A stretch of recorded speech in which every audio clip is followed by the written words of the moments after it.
Hello and welcome. I'm Tandy, and today we're going to be doing a little bit of a set review here on MTG Bro, aka the Brothers War.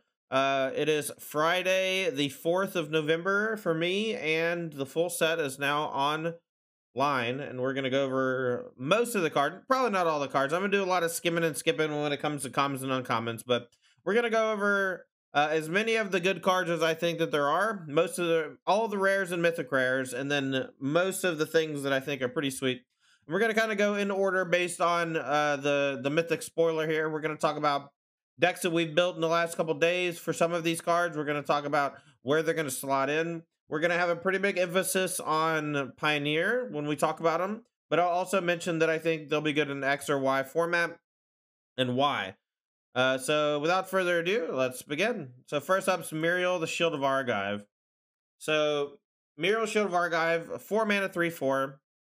During your turn, your opponents can't cast spells or activate abilities of artifacts, creatures, or enchantments. Whenever Muriel, Shield of Argive attacks, create a 1/1 colorless soldier token, where X is the number of soldiers you control. So first and foremost, this card plays a lot like Hero Bladehold. For those of you who've been playing a while, Hero Bladehold was a mythic from Scars of Mirrodin block. It was a staple in white aggressive decks for quite some time.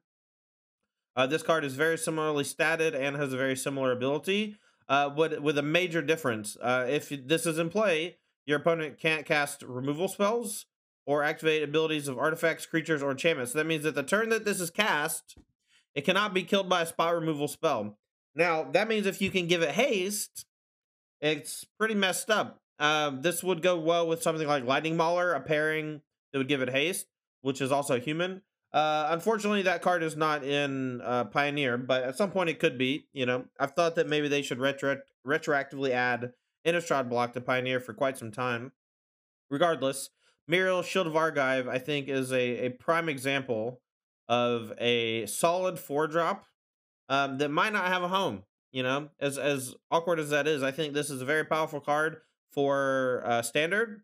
I think that it might be a little too slow slash outdated for something like Pioneer, but I'm very happy to be wrong if I am wrong. This could be the top end to the mono white humans deck in Pioneer, but they are already pretty hard capped at 3, and they only like to play like 22 lands, and so a 4-drop is a little bit harder to play. And Adeline does something very similar that this card does. I do think that this is going to be a great card for Commander. You know, the Grand Abolisher ability that's on is pretty sweet. It's not one that we see too often, but we actually have a few in this set, if I'm not mistaken. And so Muriel, Shield of Archive kind of adds to that layering of gameplay that you're kind of used to with Grand Abolisher. Yeah, someone in chat brought up Rabbit Battery. Rabbit Battery is a great way to give this haste. But that's the cool thing about this card. The turn you play it, your opponent cannot kill it. They can counter it, but they cannot kill it, right? So that's cool. And that might be something worth exploring. You know, like maybe there is a red-white deck with Rabbit Battery or something that wants to play like a good 4-drop, and this is certainly a great 4-drop. Now, this is competing with a lot of stuff. You know, Eska's Chariot, Gideon Ally of Zendikar doesn't really see a ton of play in Pioneer, but like, maybe it will soon. It was always a great 4-drop, and it's a lot to stand up to, but we'll see. We'll see. I like this card a lot. I don't think it's going to see that much play in Pioneer, but I would be very happy to be wrong about that. Next up, one with the multiverse. 6 blue enchantment. You may look at the top card of your library at any time. You may play lands and cast spells from the top of your library. Once during each of your turns, you may cast a spell from your hand or the top of your library without paying its mana cost. So one thing I like about this card, normally when a card has an ability like this, it says the first spell you play is free. This one just says you can play one spell for free. So you aren't bottlenecked into playing the cheap one as the free one. If the top of your deck's like a bunch of cantrip effects, like Ponder Preordain type stuff, then you can choose which one's the one you cast without paying the mana cost, which is kind of good. The problem with this card is it just costs 8 mana. It's obviously very strong in a deck in a deck or format with a ton of mana ramp. This could be really nuts. Maybe in Pioneer at some point there's going to be a green-blue rampy ramp deck. Like, this is the type of card you would want in like a blue-green ramp deck that plays Fog or Kadama's Reach type cards, you know, those Cultivate type things that ramp you hitting your land drops. When something costs 8 mana, not only do you need ramp, but you also need to naturally hit your mana. Um, I don't think that this is going to replace Omniscience in basically any deck.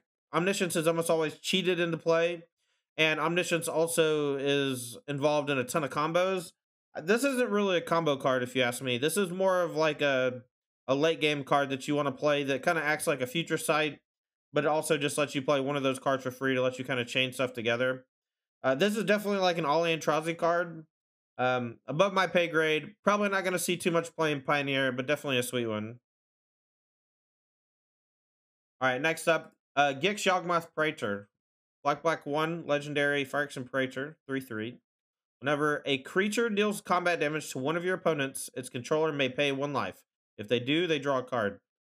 So every time you hit your opponent, pay 1 life, draw a card for each creature. That's a big deal. A lot of these abilities lately have said whenever 1 or more, and you only get 1 trigger.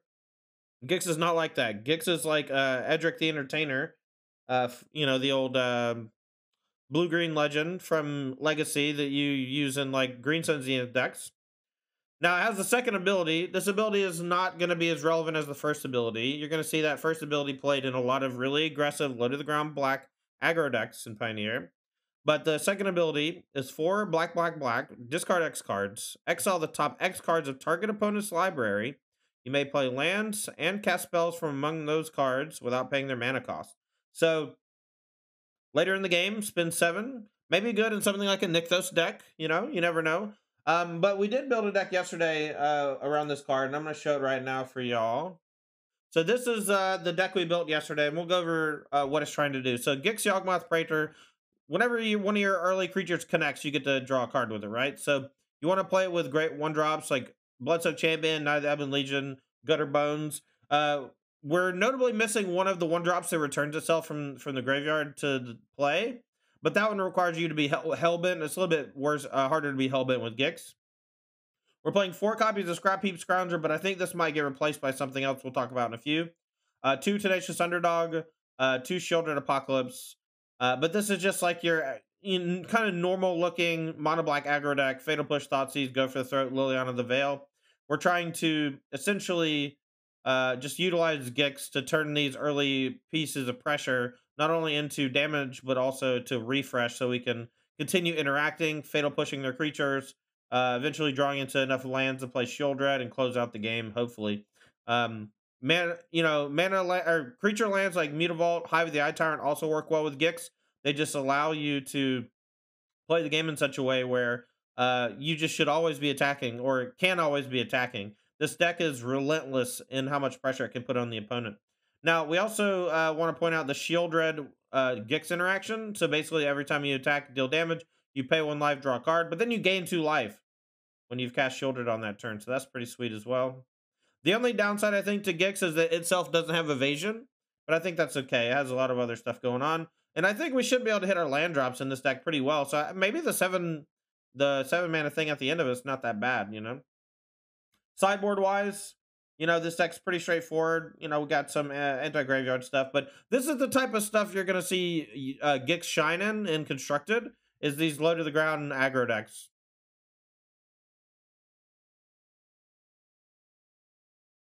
All right. Great card, though. Love it. Next up, Draconic Destiny. This is 3 mana aura, red, and 1 for enchant creature. Enchanted creature gets +1/+1 and has flying, haste, and plus 1 mana. This creature gets +1/+0 until end of turn, aka fire breathing. It's a dragon in addition to its other types. When an enchanted creature dies, return Draconic Destiny to its owner's hand. So, first and foremost, I just want to say that I don't think this card's very good. Can this card be good? Can it be in someone's deck and it win the game? Yeah. The +1/+1 flying and haste is not nearly as important as the fire breathing mechanic on this.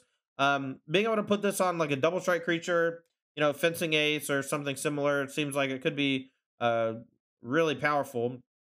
And then whenever that creature dies, you get Draconic Destiny back. The problem, I think, is that in the past, when you've had cards that are similar to this, like Angelic Destiny, like Rancor, they're efficient. 4 mana for a +4/+4 flying first strike is immediately punishing, right? And it's a top end for a curve.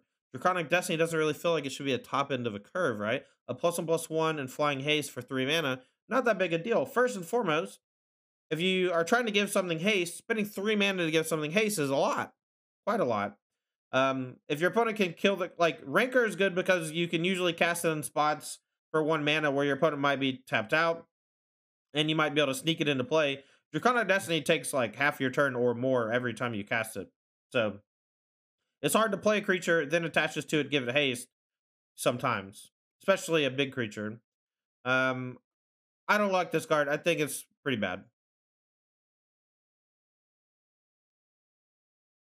Are we doing 5-star rating? I mean, we could, I guess. So Muriel, I'll give a 3. One with Multiverse, I'll give a 4 because it's going to be Commander bait. Gig Shockmoth Praetor, I'm going to give it a 5. I think Gig Shockmoth Praetor is excellent. Draconic Destiny, I'm going to give a 1. I think this overall is just not my jam. We're going to do Wake in the Woods, but I'm going to slow down a little bit and talk to chat.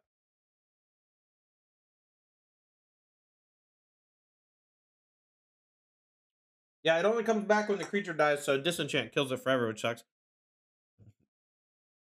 Put on Fable the Mirror Breaker, and we got a Flying Kiki Jiki. Yeah, that's right. What's up, K. Smith?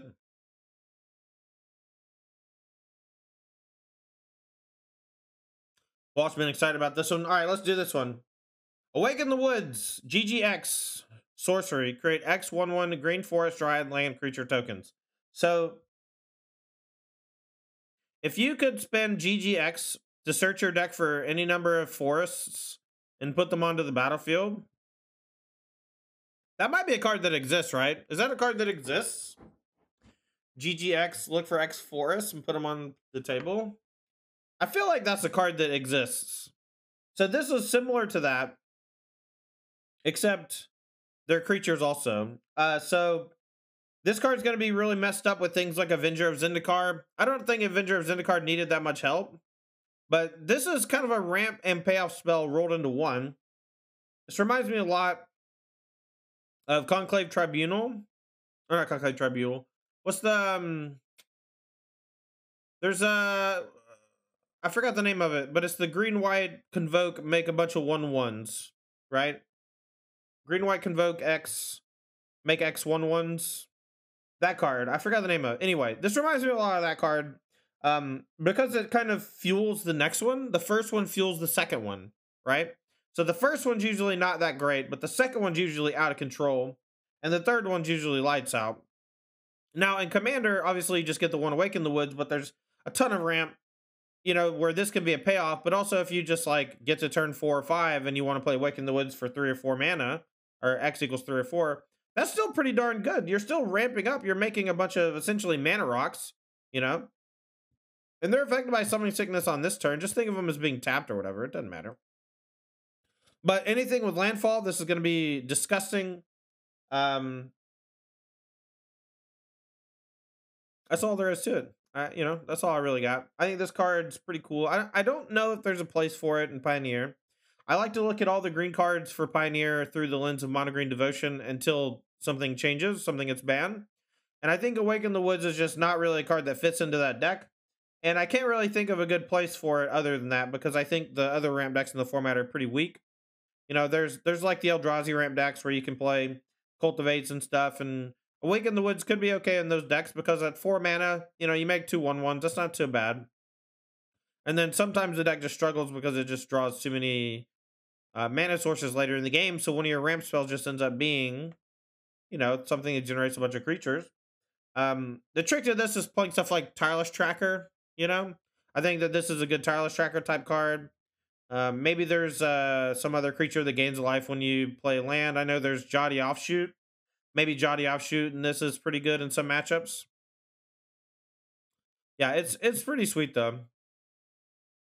March of the Multitudes, yeah. So this card is similar to March of the Multitudes because the tokens can pay for the next one. So if you're playing a deck that plays Awake in the Woods, you probably want to play 4, right? Just because the second one's usually very good, while the first one's usually only okay. I'll give this card 3 out of 5. I think this card's pretty good. All right, here we go. In the Trenches. This is the Glorious Anthem-esque card that has an extra ability. So for In the Trenches, YY1 enchantment, creatures you control get +1/+1. That's Glorious Anthem, full text. There's also an extra ability added on. 5 and a white. Exile target non-land permanent you don't control until In the Trenches leaves the battlefield. Activate only as a sorcery and only once.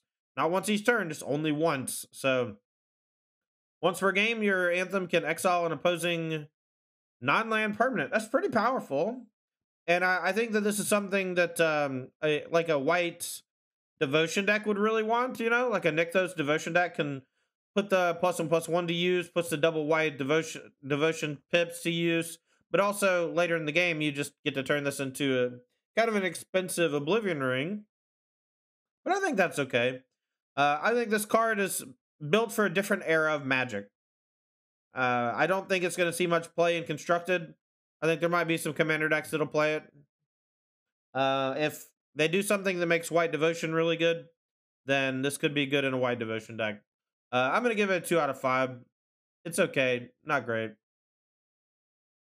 Teferi Temporal Pilgrim. Now, this is my favorite Planeswalker in the set.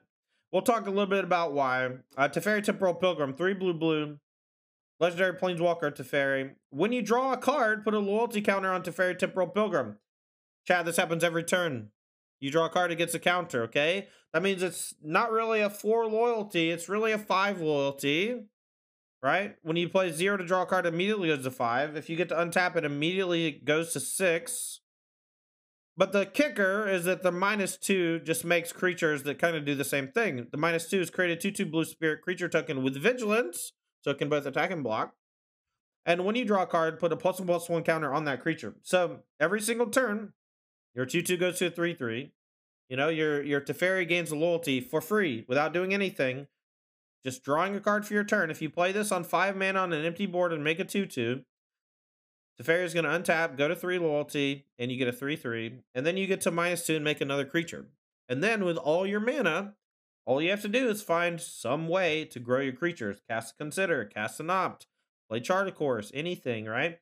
One of those draw 2s, one of those even draw 1s, is if you just play Temporal Pilgrim on an empty board and get to untap with it, I cannot fathom losing the game. If you get to untap with Teferi Temporal Pilgrim, I cannot fathom losing the game. Not untapping with it ever, untapping with it after making a 2/2.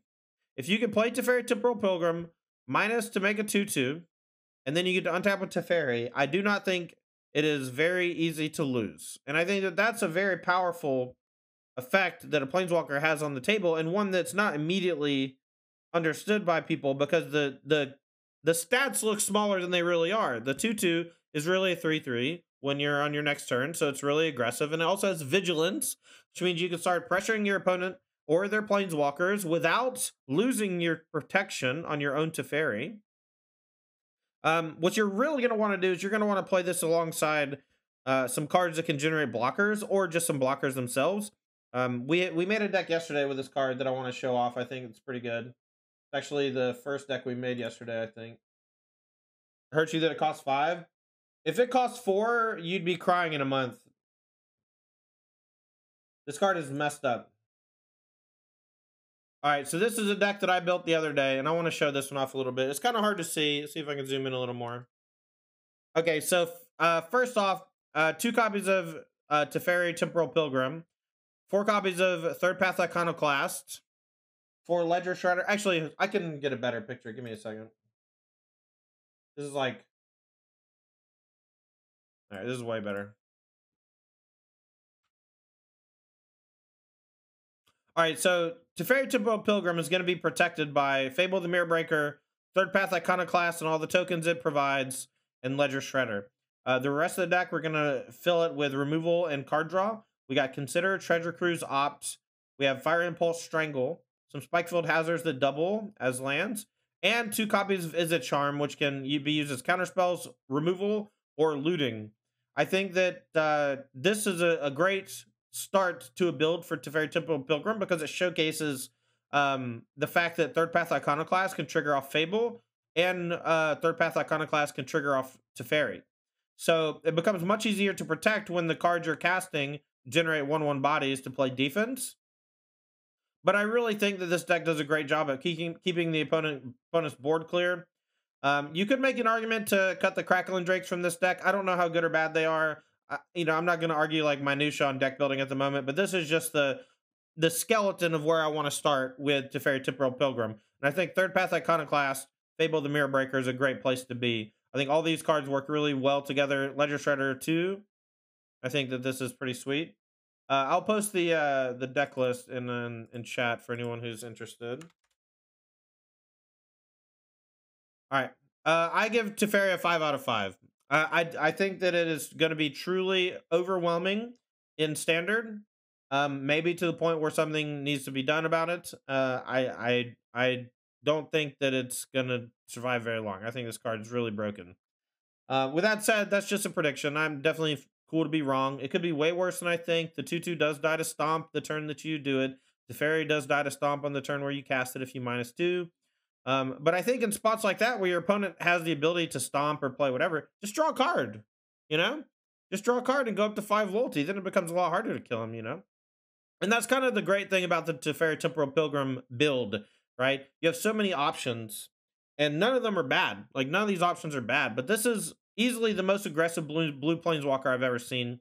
And I think that, I think it's going to dominate in Standard. I really do. All right, next up, Hostile Negotiations. This is the new Black Factor Fiction.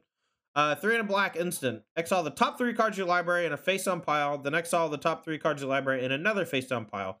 Look at the cards in each pile, then turn one pile of your choice face up. An opponent chooses one of those piles. Put that pile into your hand and the other into your graveyard. You lose 3 life. That's a big deal. You lose 3 life. So for 4 mana, you essentially get a draw 3, and you lose 3 life. What I would recommend doing in this scenario most of the time is to not look yourself, to just turn one up at random.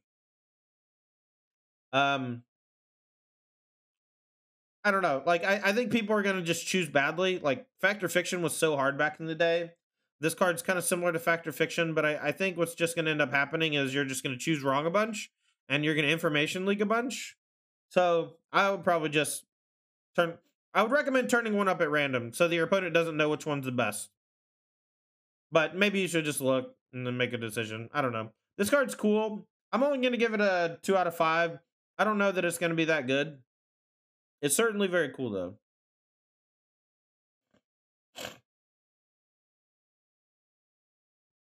All right. Over the top. 5 red sorcery. Each player reveals a number of cards from the top of their library equal to the number of non-land permanents they control. Puts all permanent cards they revealed this way onto the battlefield and puts the rest into their graveyard. So this is kind of like Warp World, but it doesn't affect lands. Warp World was always a really strange one, and it's one that like kind of ruins some games when it's cast on occasion. We're getting a little bit of that nonsense with one of the Cascade cards, Search for Tomorrow or whatever it's called, Glimpse of Tomorrow. And in with Cascade and Modern, it's been kind of annoying, but not like really dominant. And I think Over the Top is just going to be another one of those types of cards. I don't think it's going to see very much play. The way that you want to play this card is with things that generate tokens, but are permanents themselves. That's about it, you know.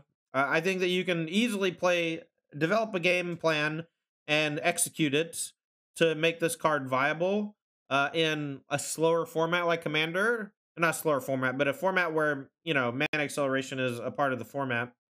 But I don't foresee this card being very good in constructed play.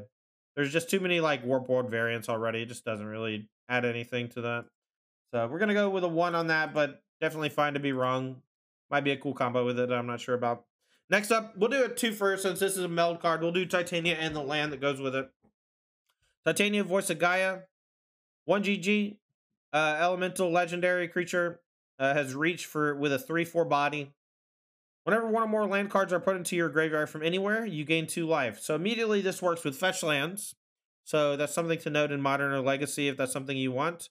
It's not really, you know, outside of that, there's not a lot of ways to trigger it. Fabled Passage, maybe.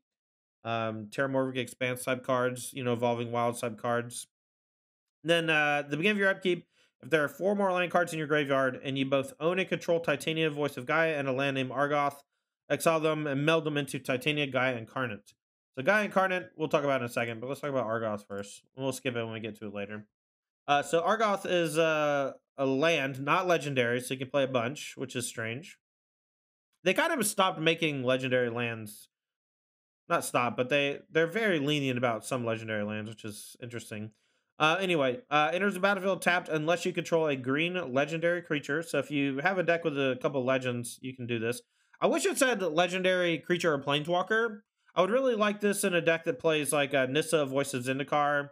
You know, I would really like this to count on legendary planeswalkers personally. I think that's where you green legendary planeswalker specifically. There's just it would be way better if that happened. As it stands, it enters tapped almost every time, and I think that's a little too weak. Taps add a green, 2 GG tap, create a 2/2 green bear creature token, then mill 3 cards. Activate only as a sorcery. Activating as sorcery kind of sucks. Not a big fan. Overall, though, I think it's an okay land. We've definitely had better in the past. The fact that it's a half of a card that melds is the big important part, but it melds into Titania, Guys Incarnate, which is a star with Vigilance, Reach, Trample, Haste. Its power and toughness equal to number of lands you control. When it enters the battlefield, return all land cards from your graveyard to the battlefield tapped, which means it's bringing back at least 4 lands, which means it's getting at least +4/+4. And then it has 4 mana to put 4 1/1 counters on target land you control, and it becomes an elemental creature with haste. It's still a land. I think this card is obviously messed up when you flip it. Flipping it's the difficult part. My verdict is that both halves are a little too weak to play. Neither are that good on their own, and in order for them to work together, you have to do a bunch of hoop jumping. Will there be a deck in Standard that does this? Maybe. You know, like if they show me some more Grizzly Salvage type cards or something, maybe. You could put this in a Grizzly Salvage type deck if you want, but I just don't know that a Grizzly Salvage deck wants to win this way, you know? But if you can get the Titania to do its thing, right? Just gaining some life, being a 3/4 reach. It's very defensive, right? And Argoth is close to being good. So, I don't know. I'm going to put a asterisk by this. I'm going to give it a 2 and put an asterisk by it. All the meld cards are just secretly medium half cards, right? They're just not quite good. But that's kind of their whole point, you know? You play 2 weak cards together to make 1 strong card. But in the past, they've been a little pushed. In this set, they were not as pushed, I don't think. What's up, Taylor?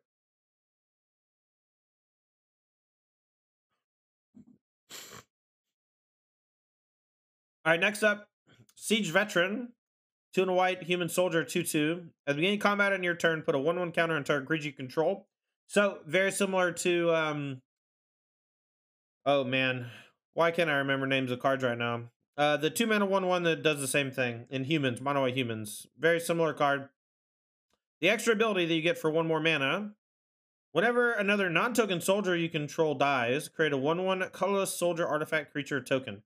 So basically, when you play this, if your opponent kills another creature, you get a 1/1, as long as it's a soldier. But if they kill this one, you don't get anything. And I think that's kind of a bummer. I think that if they made it so if killing Siege Veteran got you a 1/1, I think this card would be excellent. But as it stands, I think it's going to be kind of bad. It's going to see very little play, is my guess. I'm going to give it a 2. Sky Strike Officer. 3 mana, 2/3 flyer, human soldier. Whenever it attacks, create a 1/1 colorless soldier, artifact creature token. And then tap 3 untapped soldiers you control, draw a card. So the tap 3 untapped soldiers you control is a colon, not a tap ability. So the moment you play this, if you have 3 other soldiers or 2 other soldiers in this, you can draw a card with it immediately. This reminds me a lot of Patron Wizard. For those of you who've been playing long enough, Patron Wizard was an aggressive threat they made for like a mono blue wizard deck back in whatever set Mirara was in. I want to say, God damn it, Odyssey? I think it was Odyssey. Anyway, Patron Wizard, blue for a 2/2. And you can tap an untapped wizard you control to counter an opposing spell unless they pay 1 mana. So it's kind of like force spike a card. Sky Strike Officer is similar that with the turn you play it, you can tap it and 2 other things to immediately do something. Drawing a card is pretty powerful. You know, there's a zombie that does this. Crypt Breaker, I think, does this, right? Tap 3 zombies, draw a card. I think that card always saw a lot of play in zombies. I don't know. The thing about soldiers is that soldiers is kind of like a secondary creature type.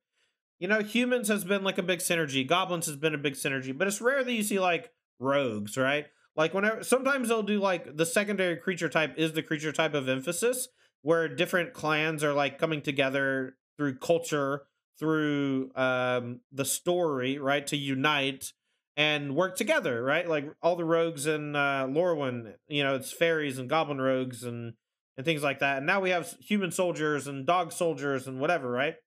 And so what you're really going to start to see is people just being meticulous about the creatures they put in their deck based on what I'm assuming is having 2 relevant creature types. So for me, soldier is not going to be the most relevant creature type in most of these decks. And I don't know that Sky Strike Officer is going to be good enough because soldiers is specifically a weird creature type. But we'll have to see some of the comments in the set. They may have really pushed it, and this card could be great. I'll give it a 3. I think that this one is interesting, to say the least. It's got a lot of words on it.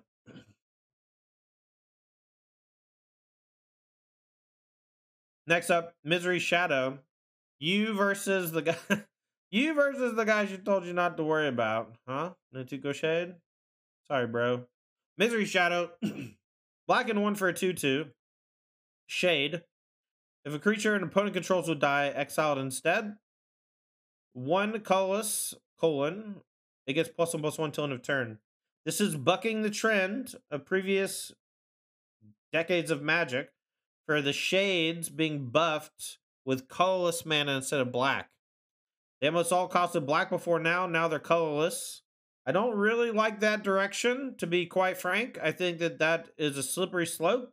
But this is a great card to fuel with Power Stones. Power Stone shards are like a dime a dozen in this set. And I haven't seen a ton of things to use it on, but this is certainly something you can use it on. What I really like about this card is that I feel like it's aggressively costed. You know, like this type of effect, we've seen a lot on Shades before. But Shades kind of make you play mono black, but now Misery Shadow just lets you play any color combination with black in it. And like I could see this maybe seeing play in like Rakdos midrange. I think that this is a great threat for something like black-white midrange, you know. This is more of a card not for an aggro deck, but for a deck that if you would want to play Scavenging Ooze, this is a card that you're going to play instead. Right? It just hits so hard. You know, it lets you use every point of mana, which is hard to do in the format, but often very valuable.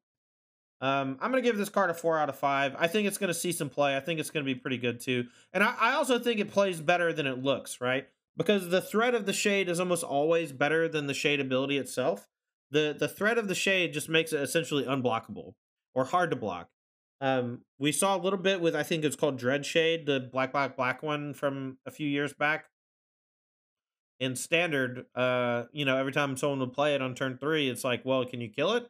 If they get to untap with it, you're never killing it again without like an actual hard removal spell. Because you're never killing it in combat because they just always have 5 mana up. And it's impossible to block something without chump blocking it when they have, you know, 5 extra mana to buff into it. So it's tough. I think this card's going to be very good. I'm going to give it a 4. Next up, Mechanized Warfare. 2 red enchantment. If a red or artifact source you control would deal damage to an opponent or a permanent an opponent controls, it deals that much damage +1 instead. We have seen this effect, this type of effect on a lot of cards in the last few years. Obosh does double damage. Excuse me. Torbrand adds 2 to the effect instead of 1. We don't see this type of effect on enchantments normally. I think that this card could be pretty powerful. I'm excited to try it with things that have like a lot of reusable damage. There's a creature version of Chandra that taps to deal 1 to the opponent. And then if you deal X damage, it like transforms that turn. So we could use it with that. Could be nice. We can also use it with Thermo Alchemist, maybe. Thermo Alchemist is something that does very similar vibes. What's up, Seeker? The mechanized warfare, though, you're gonna see this be valuable in a deck that deals a lot of damage early. There was a standard card that people were playing for a while. I remember Sandy Dog was big into it. That said, whenever you attack with a creature, you deal 1 damage to the opponent. And mechanized warfare would be pretty good in tandem with something like that, or kind of in replacement of something like that. And then anything you play that deals damage just deals an extra 1. This is going to be pretty good with tokens. Like you can play this with like goblins, like Hordling Outburst, things like that. And then they all essentially just deal 1 extra damage, which is nice. Chain Whirler does 2 to everything, which is cool. This is another like double red card enchantment that might be good in like a mono red Nykthos deck. We'll have to wait and see though. Yeah, this with Mayhem Devil is pretty cool as well. Someone told me yesterday that it works with Oni Cold Anvil too, but I haven't read it yet, so I'm not sure. All right, next up we're going to do the command cycle. We'll start with Kayla's command.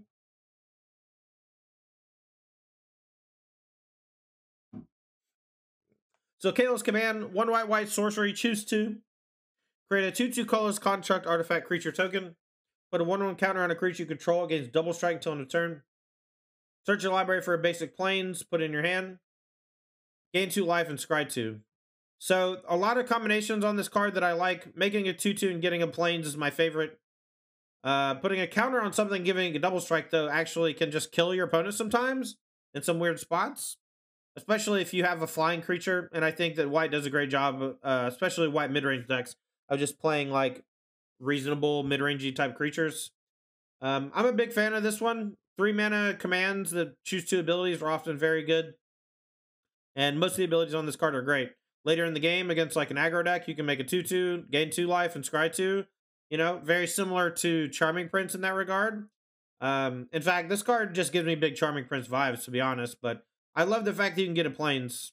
So I think this card's great. I'm going to give it a 4 out of 5. It reminds me a lot of History of Benalia, too. I'm not sure the History of Benalia... I'm not sure that it's going to be as powerful. This is not really an aggro card. This is more of a mid-range card. But it's one that I really like. Jarvis! Yo, Jarvis, thanks for the raid, my man. Hope you're doing well today. Hope the charity stream's going good. Welcome if you're just joining us. I'm Tandy. I'm doing a set review through the lens of Pioneer. If that's something you're interested in, stick around. Did you break 5K yet, man? I know you have the 6,900 benchmark for the Dirty Kevin. Very hyped to see you hit it. Didn't hit 5K yet? Oh, that's okay. Look, you're still doing a great thing for a great cause, and you're doing a good job, man. And we appreciate you. Yeah. Look, that's all you can ask for. You did great, man. Thanks again for the raid. We're going to continue. Next up, we have Urza's command. This is the blue command, so you got to start comparing this to stuff like Cryptic command, especially when it has a similar mana cost. So 2 blue, instant, choose 2. Creatures you don't control get -2 power until end of turn. Create a tapped Power Stone token. Create a tapped construct. And then scry 1, draw a card. So construct, scry 1, draw a card is pretty powerful. I think that mode is going to be one of the more common modes. But you can make a tapped Power Stone, which you can use to fuel something artifact related or activated ability related. The -2 power, it's kind of bad unless you're just getting swarmed and just need a turn. And in that spot, you're just going to probably go -2, then scry draw a card to try to find something to help on the next turn. But if you're having to use that mode, I feel like you're just in a lot of trouble. Normally, commands like this, the modes will kind of fuse together and work together. But making it so that your opponent's creatures get -2 power and making like a tapped blocker, not that good. I don't think this one's great. I think Power Stones are overrated. I'm going to give this card a 2 out of 5. I don't think it's very good. I kind of want to give it a 1 out of 5. Next up, Gix's command.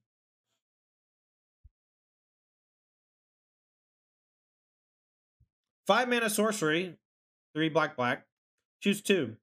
Put 2+1/+1 counters on up to 1 creature. It gains lifelink until end of turn. Destroy each creature with power 2 or less. Return up to 2 creature cards from your graveyard to your hand. Each opponent sacrifices a creature with highest power among creatures they control. So there's a lot of text on this, but one thing I love about this card is that multiple of the abilities work together.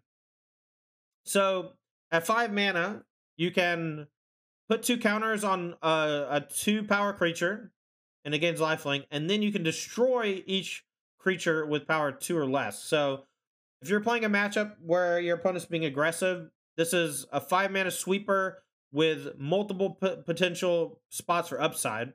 If they have one big creature and a bunch of small creatures, you can kill the big thing and all the small things. If you're playing like a grindy mid-range matchup where they've killed your stuff, you can make them edict their biggest creature and bring 2 creatures back. There's just a lot about this card that I really like. I could very easily see this being a 1 or a 2 of in Rakdos midrange and Pioneer right now. Many of them have already played Invoke Despair, but I think this card's better than Invoke Despair. I think it's pretty close, but I think that this card is not only easier to cast than Invoke, but also I think just it's just more versatile. It's just a better card.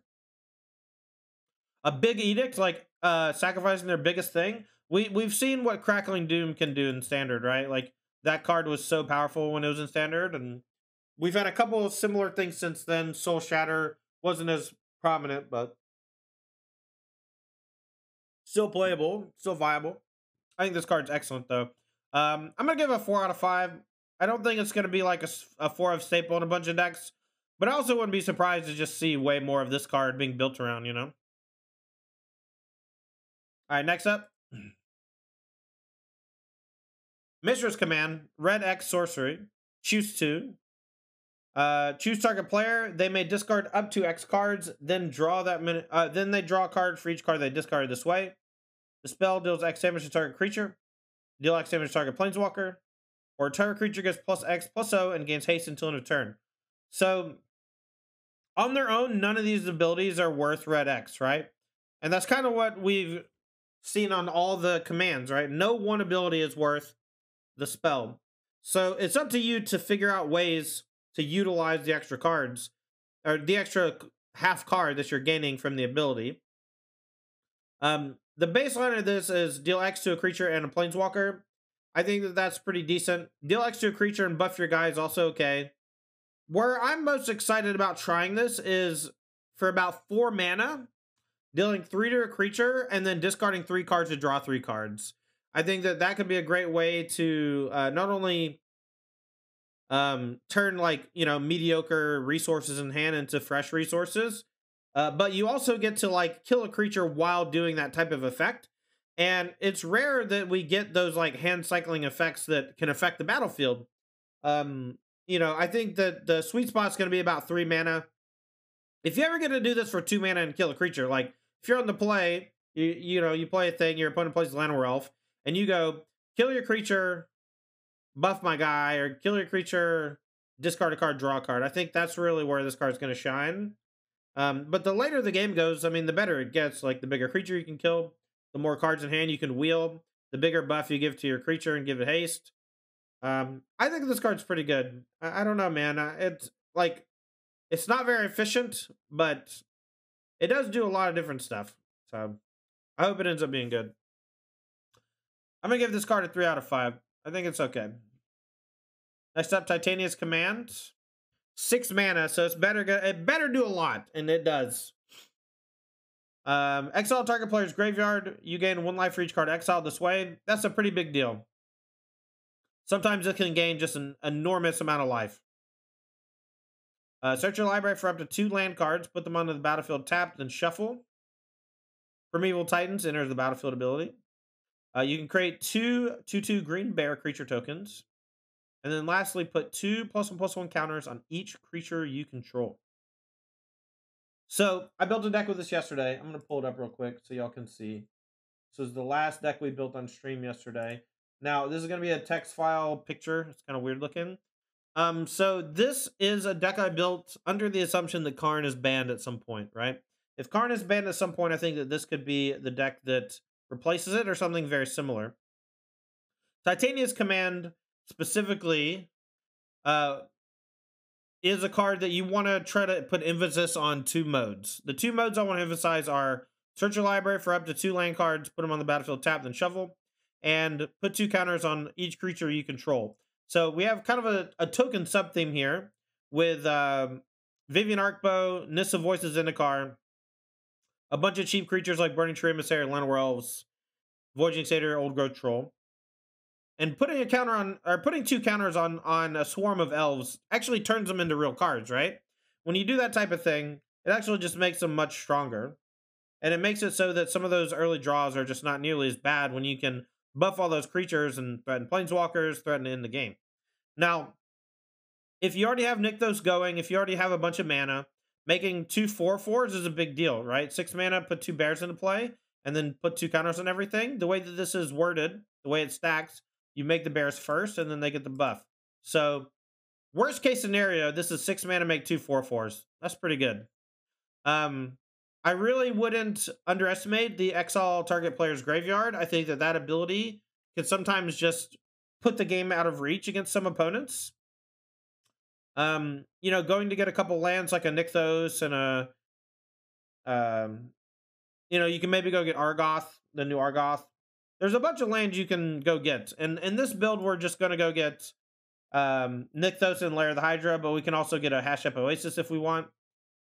There's a lot of hands, right, that have like 5 or 6 mana with elves and things early, Voyaging Satyr, where we just have enough mana to do something cool, and we just need like a 5 or 6 drop. Titanius command just lets us do exactly that. So that's just kind of where I'm leaning with this card, but this is going to be a commander staple. You know, this card is just super powerful. I'm going to give it a 4 out of 5. I think this is going to be around for a while. Yeah, half the chat says that it doesn't do enough. The other half says 5 out of 5 or whatever.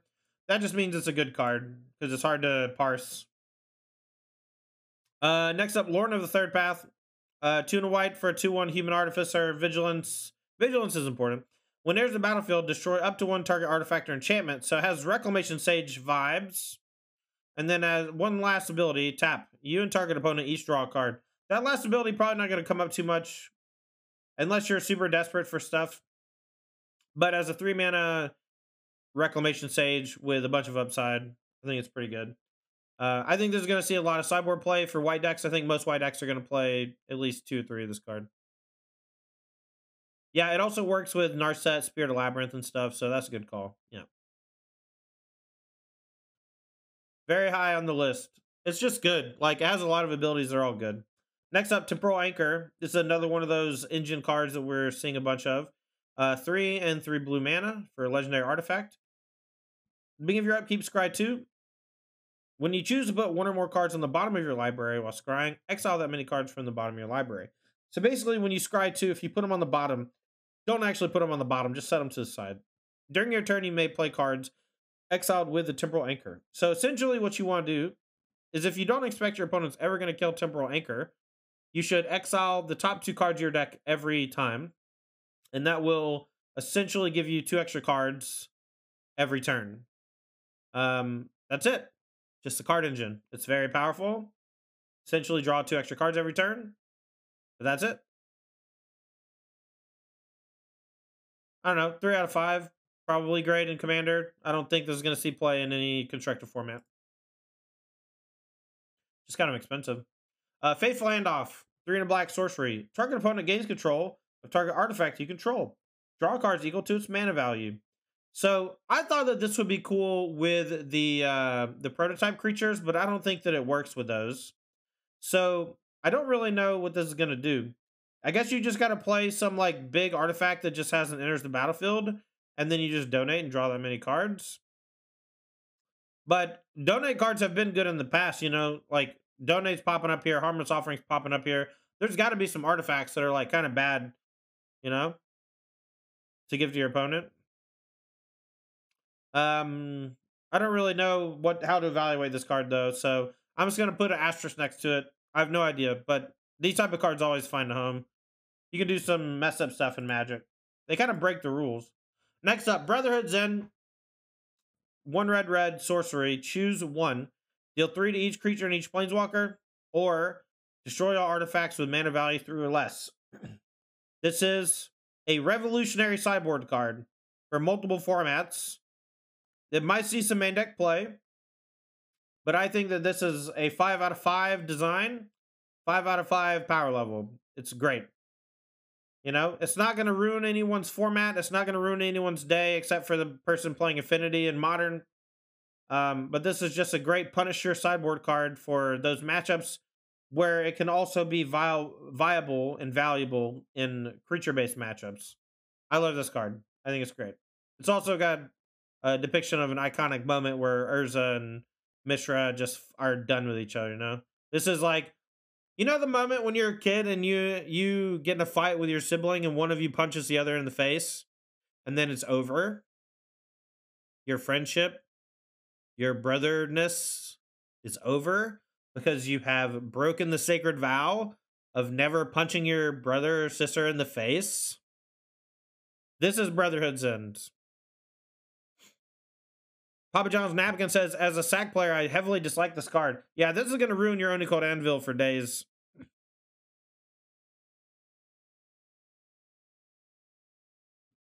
Next up, Gwenna, Eyes of Gaia. 2 and a green for a 2/3 legend, Elf Druid Scout. Tap, add 2 mana of any combination of colors. Spend this mana only to cast a creature spells or activate abilities of creature or creature card.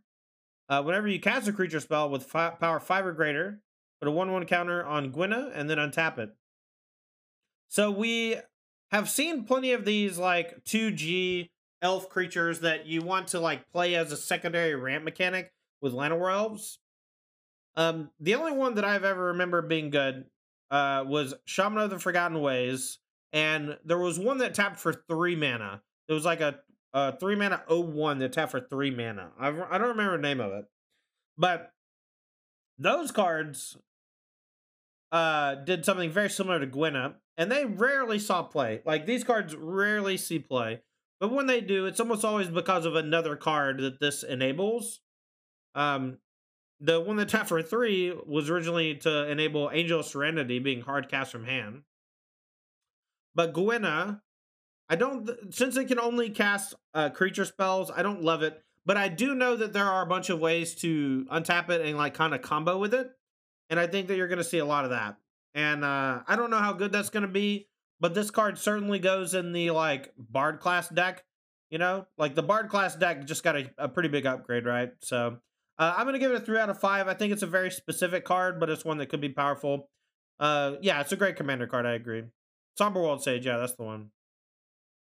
There's plenty of combos with it. Next up, Kayla's Reconstruction.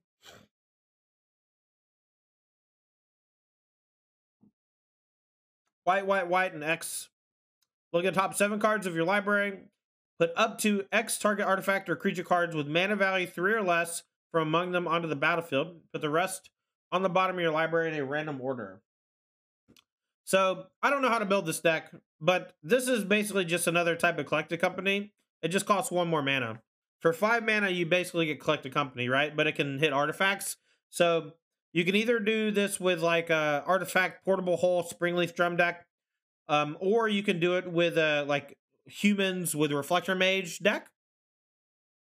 I wouldn't mind seeing this in like a mono white Nykthos deck with like Night of the White Orchid, other double white 2-drops that allow you to Nykthos on turn 3 or 4 for like some amount of extra mana. I like that it can hit artifacts. I think we had like an Aketra's Monument deck that I built yesterday. Let me see if I can find that real quick. I accidentally closed the page that I was looking at earlier. I'm sorry, chat. Sorry, chat. All right, I did build a Kayla's Reconstruction deck. We'll take a look at that now.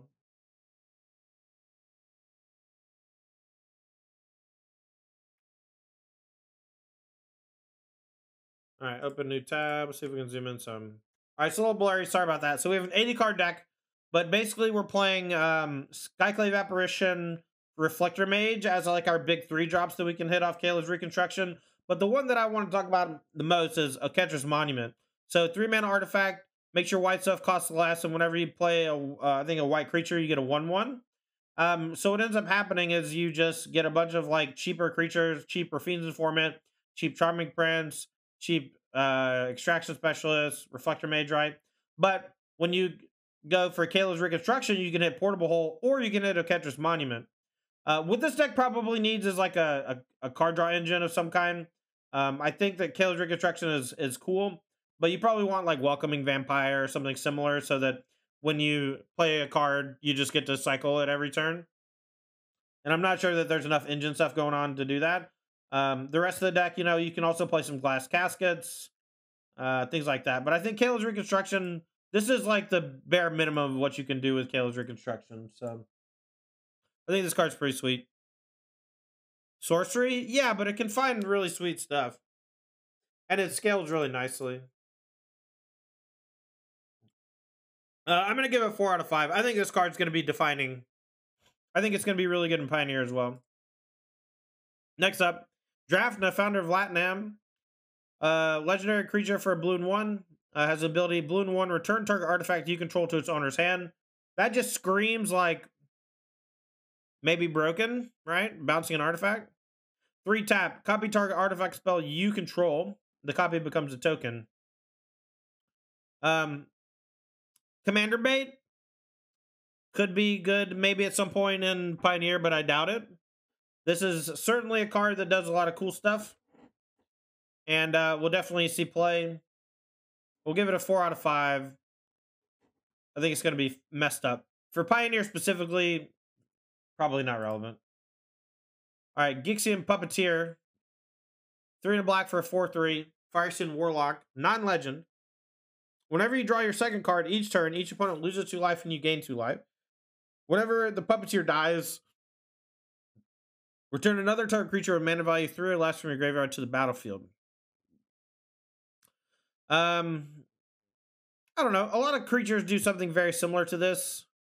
The stats of a 4/3 for 4 mana are pretty cool. Your opponent can basically never kill this without giving you some value. If you play a couple cards in your deck, like Fable the Mirror Breaker, that draw extra cards, you can drain your opponent for life a couple times. This is going to be competing with Shieldred, and it is worse than Shieldred. Whenever that happens, it's always kind of a bummer. Whenever a card that's kind of cool just kind of sits in the same spot as like a ultra mythic rare, like Chase Rare. This is just not going to see play in Pioneer, unfortunately. I'm going to give it a 2 out of 5 because it's a cool design, but for 4 mana, it just can't compete. Tyrant of Carriages. This is a pretty sweet one. 6 mana, 4/5 flyer dragon. Whenever it enters the battlefield, deal 4 damage to any target. So it just shoots a big old bolt of fire at you right when you enter the battlefield. It also has fire breathing. For 6 mana, you can do a lot worse, right? Throughout Magic's history. Deal 4 immediately when it comes in. It's pretty sweet. This card gives me like Bogarden Hellkite vibes. It costs less mana, but it's a little less powerful because you don't get to spray. It doesn't have flash.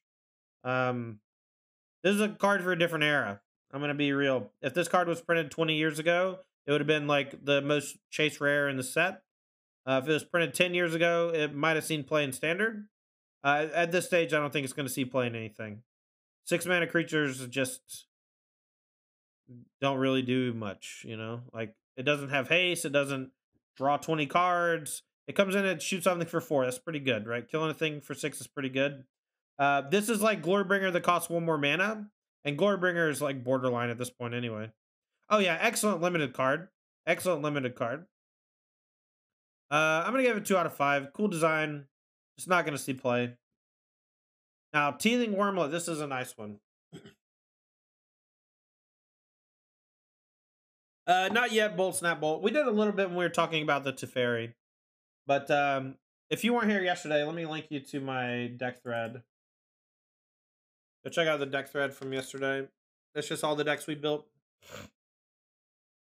All right, next up, Teething Wormlet. 1G for a 1/1. It has Death Touch as long as you control 3 or more artifacts.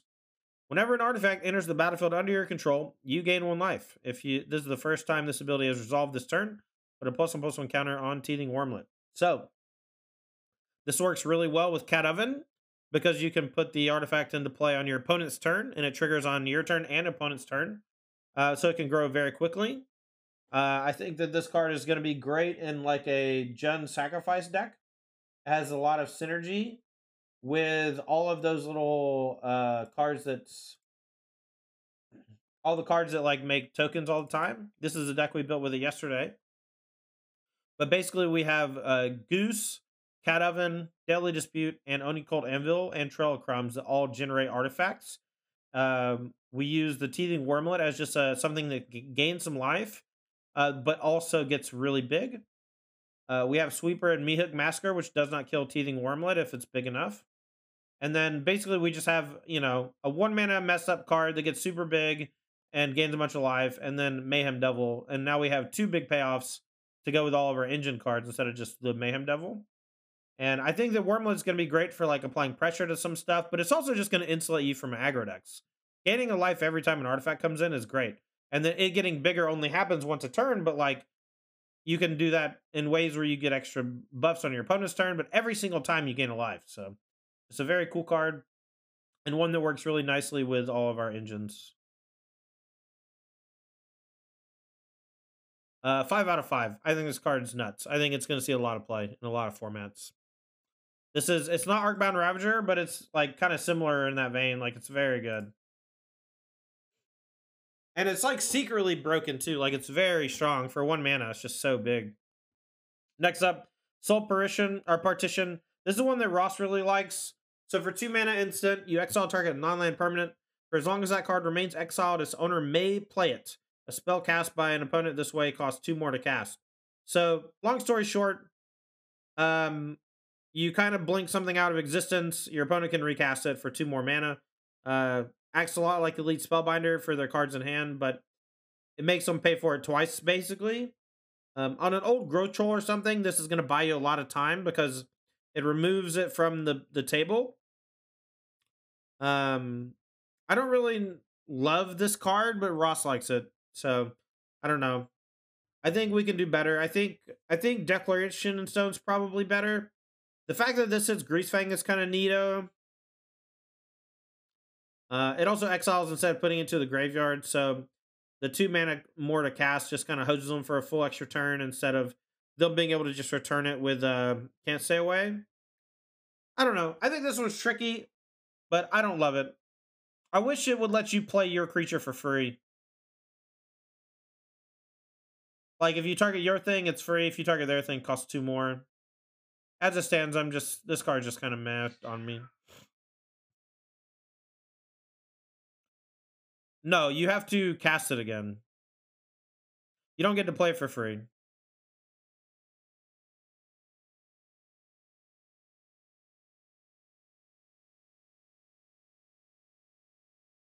Yeah, you could just do it to Parhelion, I guess. Yeah, so if you target your own thing, there's no tax, but you still have to cast it. That's the bummer. I'm gonna give it a 2 out of 5. It's not dumpster tier. All right, next up, Hercule's Final Meditation. This is a big flavor win, I think. 4 blue, instant. As long as it's not your turn, the spell costs 3 more to cast. So 7 on your turn, 10 on your opponent's. The spell reads, return all non-land permanents to their owner's hand in the turn.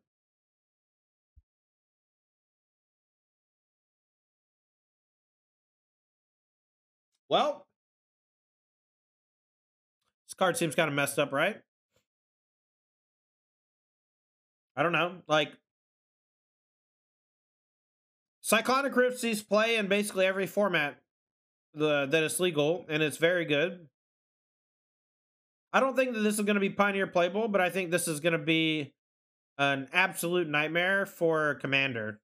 I cannot imagine giving somebody a time stop that upheavals.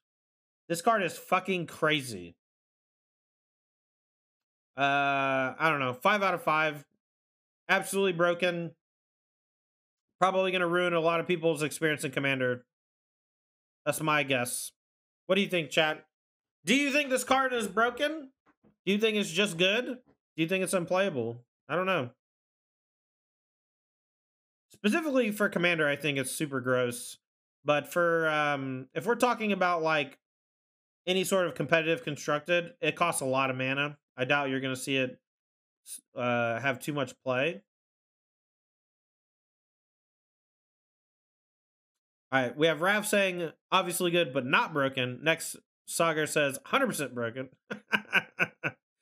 Yeah, EDH is wild, and 10 mana is 10 mana, so. Can Urza break this card? Maybe. That sounds kind of fun. The fact that it bounces all non-land permanents is kind of interesting, but artifacts are very good at being recast on your turn without much cost. Next up, Painful Quandary. 5 mana enchantment for black, and 3. Whenever an opponent casts a spell, that player loses 5 life unless they discard a card. Punisher mechanic. Only hurts the opponent, though. My guess is this card is going to see no play. I think this is a 1 out of 5, chap. Either your life total is high enough where you don't have to discard, or you just pitch an extra land, or an extra shitty spell.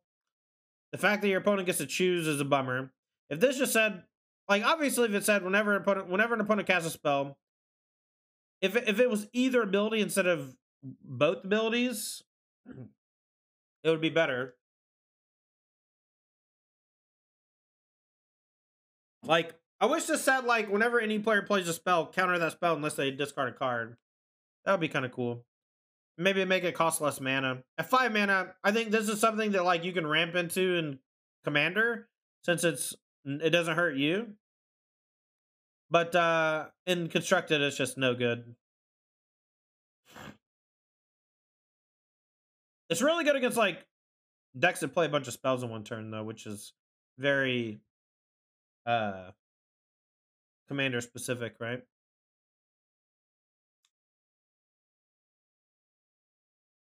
Can you just have one cool Punisher card? I mean, that's a pretty cool one.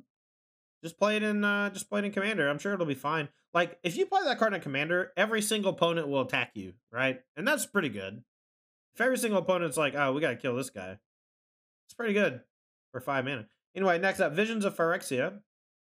2 red enchantment. Beginning of your upkeep, exile top card of your library. You may play that card this turn.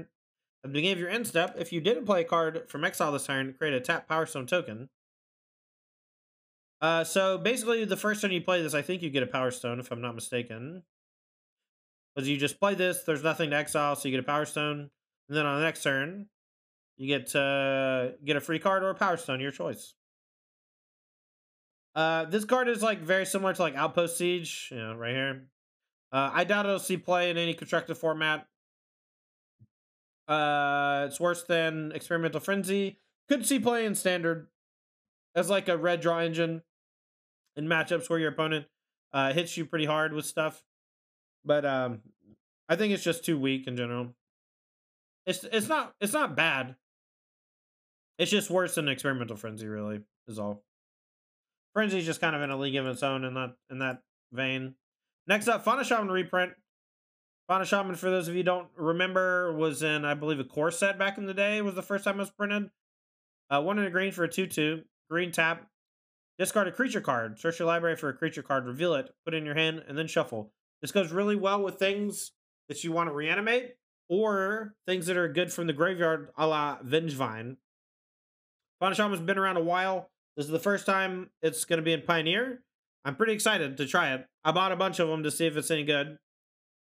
I don't know. I've always loved Fauna Shaman. You really need things to work with it, though.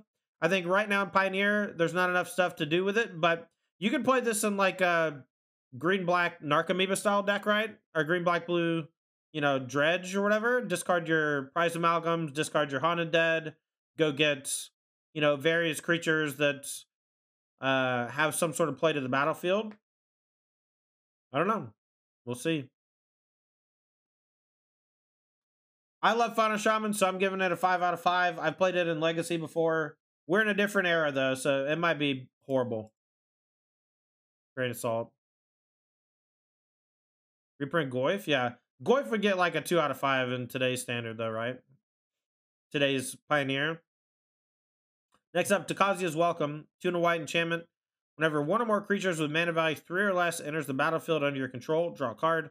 This ability triggers only once each turn. So, one thing to note, this does not prevent you from doing it with creature tokens.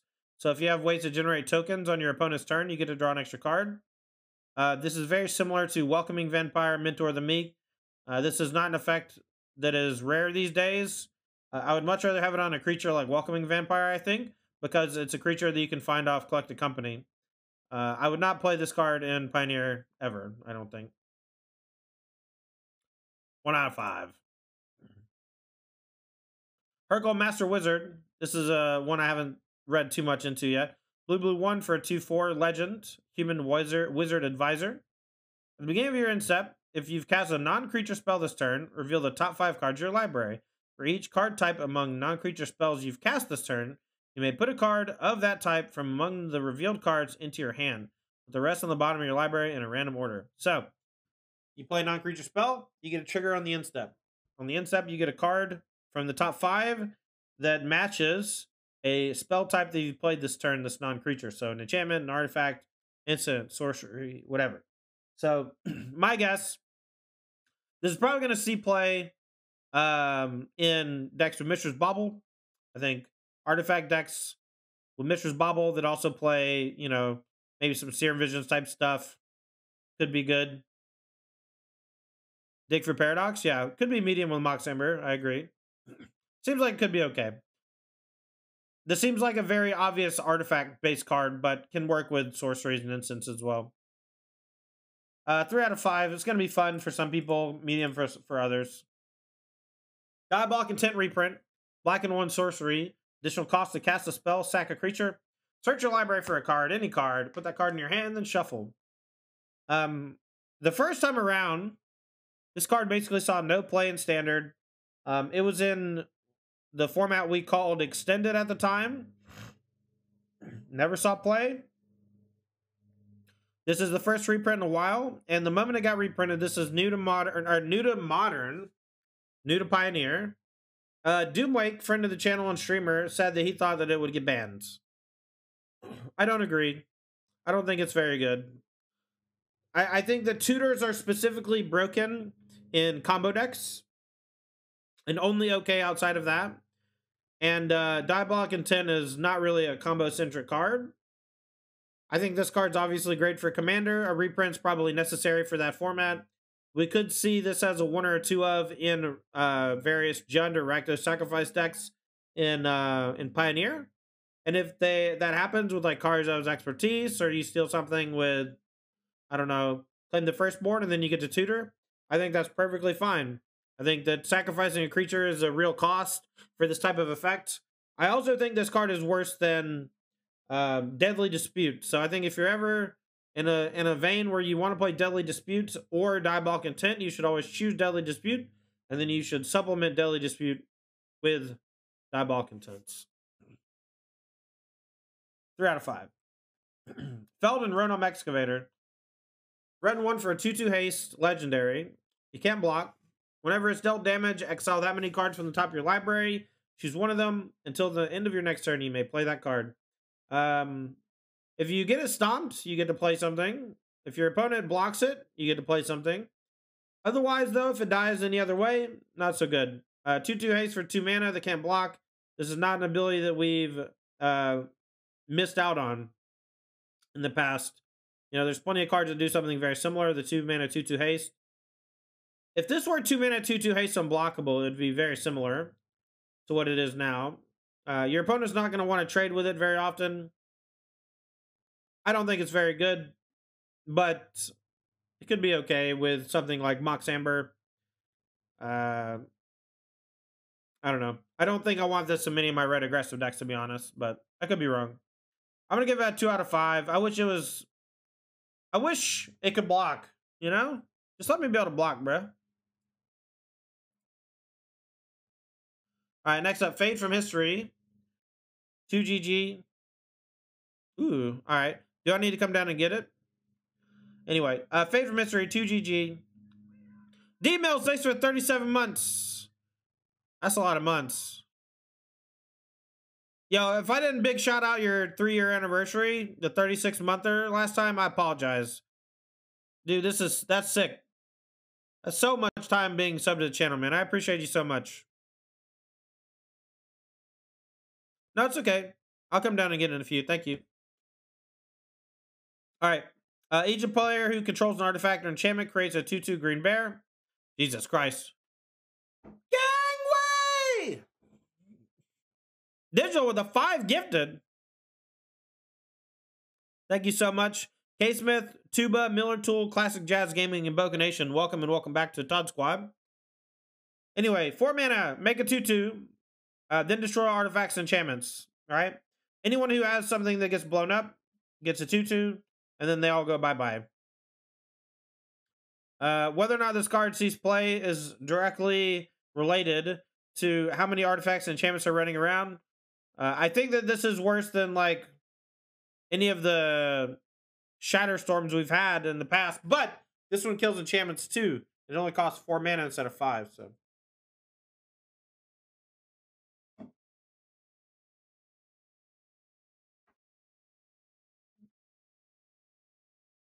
That's okay. We'll do some of the stretches. We took Callie to the doctor this morning, and we had someone come in and do some stretches, like some physical therapy type stuff. And she told us some stretches to do, so we're going to try those out in a little while. But she just has like a hurt muscle or something in her back, and we just got to work it out, you know? It's one of those things that's probably got to heal on its own. They did a CT scan, and there was no like fracture, and there's not a whole lot you can do about back pain. That's the really troubling thing, you know? Anyway, this card is a big disenchant. The 2/2 thing is very relevant. Giving your opponent a 2/2 sometimes hurts a bunch.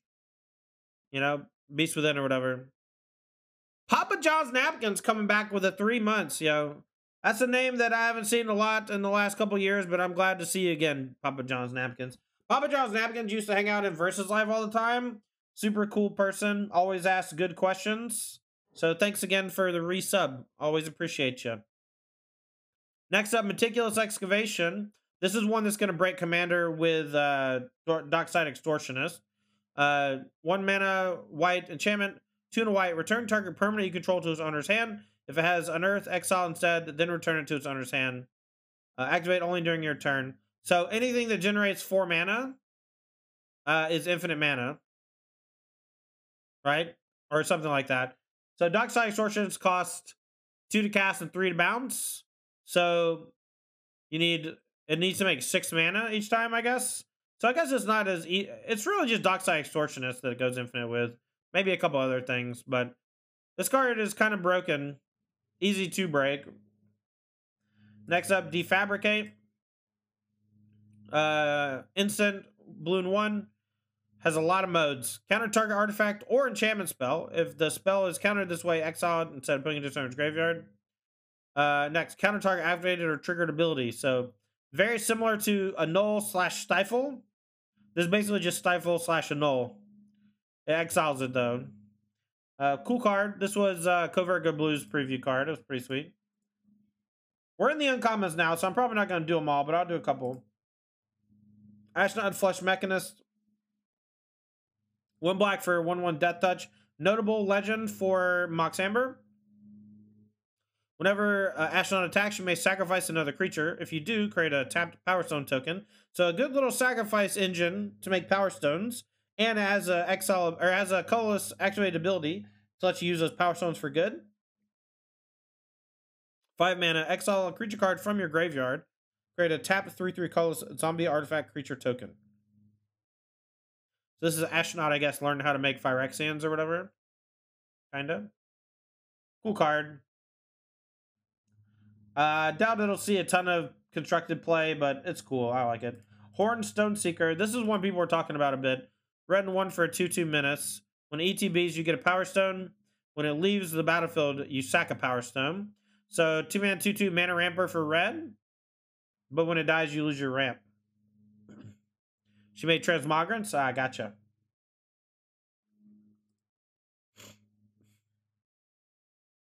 All right. Sarenth Steelseeker. Green and 1 for 1/2. When an artifact enters the battlefield under your control, look at the top card of your library. If it's a land card, you may reveal it and put it in your hand. If you don't put the card into your graveyard, you may put it into your graveyard. Oh, sorry. If you don't put it in your hand, you may put it into your graveyard. So this is like a way for you to turn a bunch of cheap artifacts into lands in hand and or fill the graveyard. Pretty sweet card, but I'm not sure how powerful it's going to be. This one's pretty sweet. So this is Lay Down Arms. there's a cycle of land type matters or whatever, but this is exile target creature with mana value less than or equal to the number of planes you control. Its controller gains 3 life. The fact that this is sorcery is kind of a bummer. I would like this in mono white control to be like a scaling removal spell. Sorcery, I think it's going to be a little too weak. It's like 2 weak early and 2 weak late. Now, it does kind of keep pace with your opponent as long as you hit your land drops. You know, even on the draw, you can just like hit something that's slightly bigger. But it requires you to play essentially mono white or all planes. So it's kind of a tough ask to be a sorcery. Flow of Knowledge.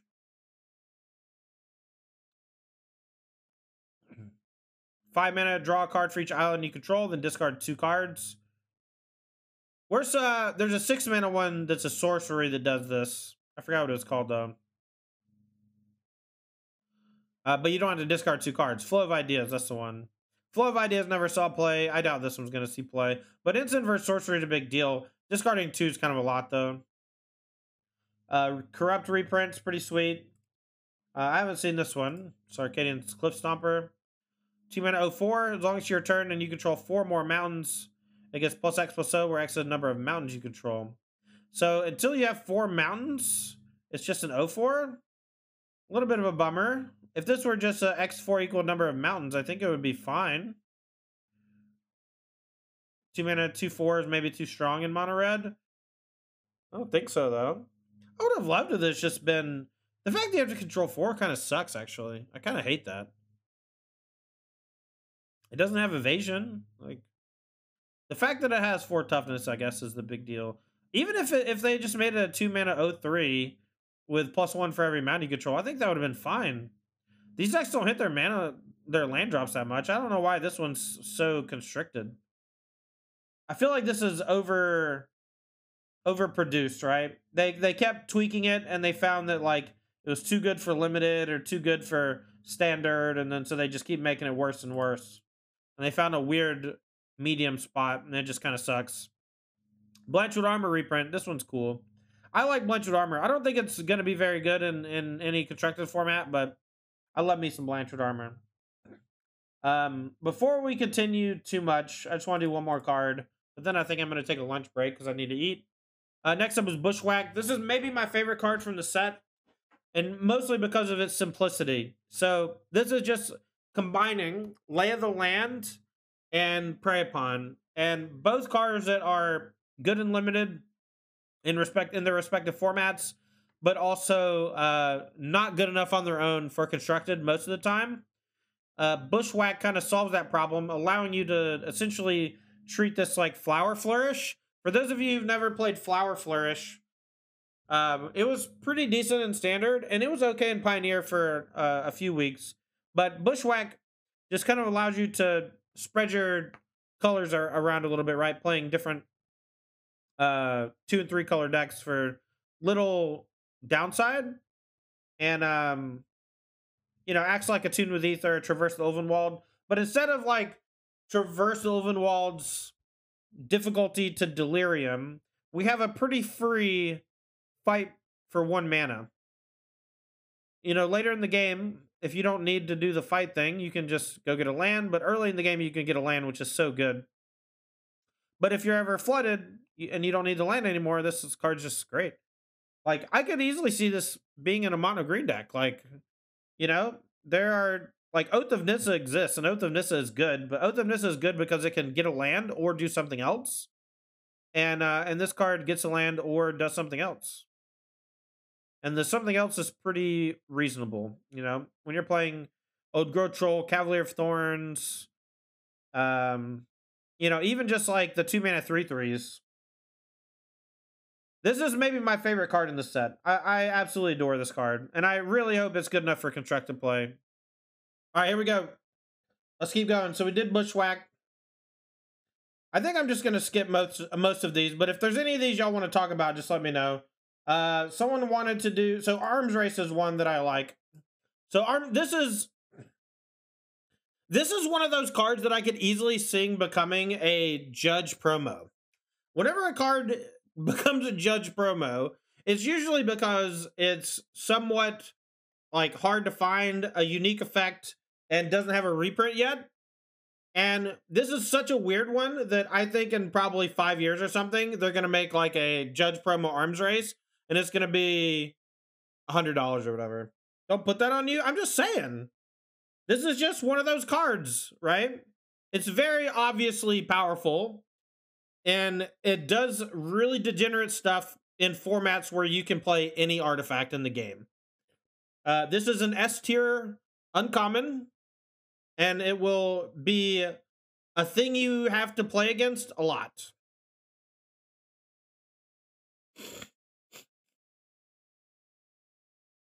Let's see. Take flight's nothing. Gnawing vermin. Gnawing vermin's kind of cool. This is going to be one for standard, I think. So 1 black for 1/1.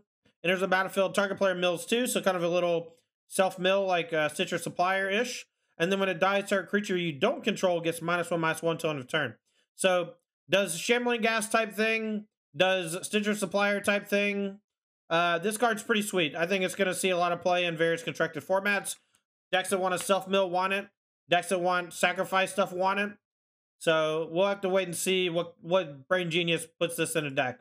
But I think this one's going to be good. Alloy Animist turns things into 4/4s until end of turn. I don't think this one's going to be that great. Could be, though. Audacity is one that people have been talking a lot about. Audacity, 1 green, enchant creature, gets +2/+7, has trample, and when Audacity is put into the graveyard from the battlefield, draw a card. I wish this said from anywhere. That would have been cool, right? The fact that it has to be already attached and you don't get to draw the card if it's not, it's kind of a bummer.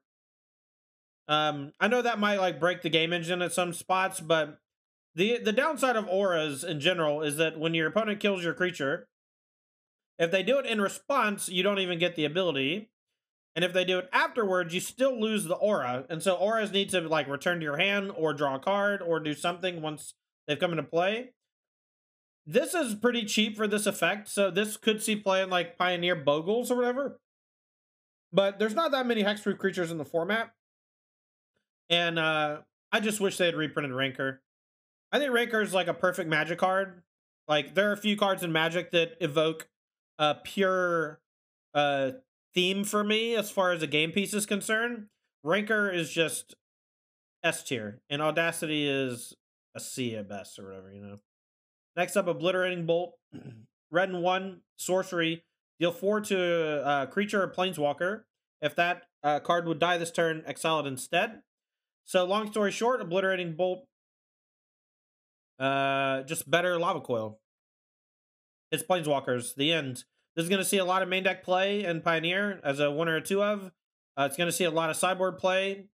It doesn't kill Shieldred, so I don't know. Like, there's still going to be some tension with Shieldred for a little while. But I do think this card's excellent. Lava Coil was already seeing a bunch of play in sideboards, and this is just a better version, so. Alright, let's see. Dreams of Steel and Oil. 1 black. Target opponent reveals their hand. You choose an artifact or a creature card from it. Then choose an artifact or a creature card from their graveyard. Exile the chosen cards. So, long story short, this is like a... Oh, Despise. Despise is the one that I remember doing very similar to this, where you look at their hand, you choose a creature or something else. Creature being the one you hit most of the time. I think this is going to be a pretty good sideboard card. This is probably not one that you can main deck too much. I do like that this card is pretty good against Greasefang. You can take their Greasefang from them, exile it, and you can take their artifact out of the graveyard and exile it. So, cool stuff. I like this card a bunch. But again, I doubt it'll see main deck play. But it could. Might. It might. Obstinate Baloth, a reprint at uncommon now instead of rare. If Liliana the Veil was better in the format, this would see a lot more play. But Mono Red and Liliana are both not seeing very much play, so I think that this card is going to be a little weak. I also think that Mono Red decks in this format are way less burn-centric and way more creature-centric, like Prowessy.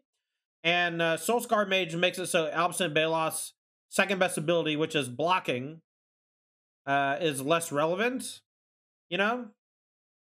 I could see Mono Green Devotion playing a couple of these in the sideboard. I don't think it's better than Voracious Hydra, though, so we'll see. It is new to Pioneer though, and could easily see sideboard play. Could easily see main deck play, but probably not.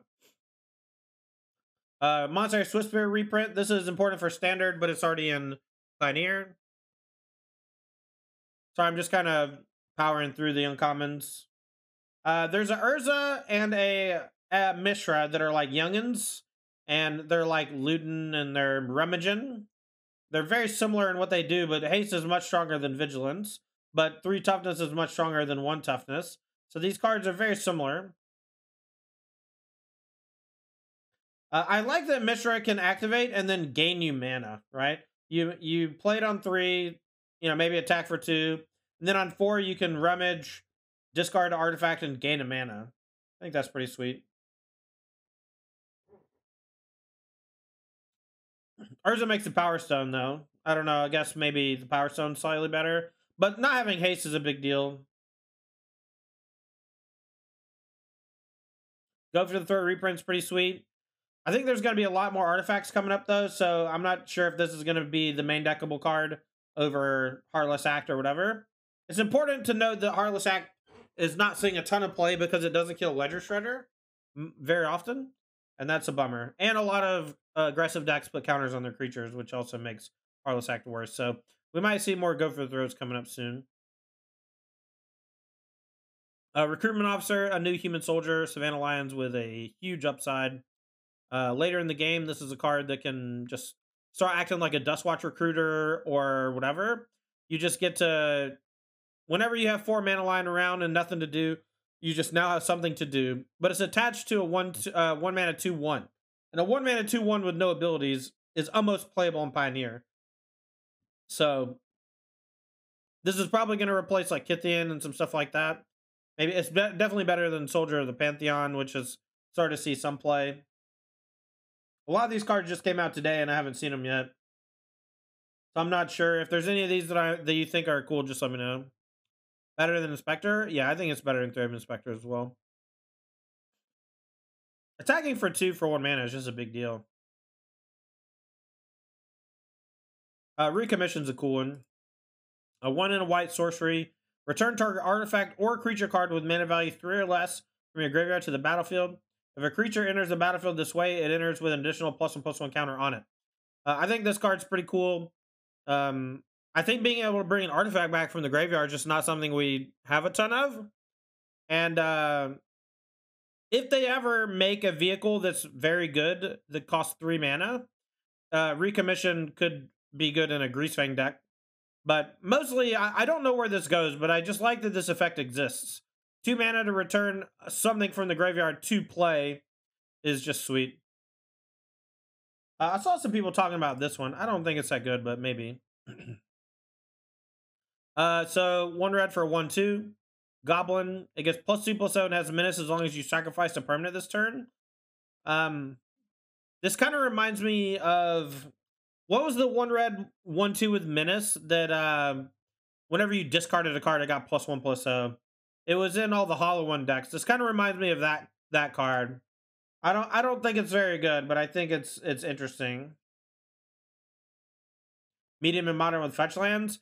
Yeah, with fetch lands, I guess it's just always turned on. That's kind of cool.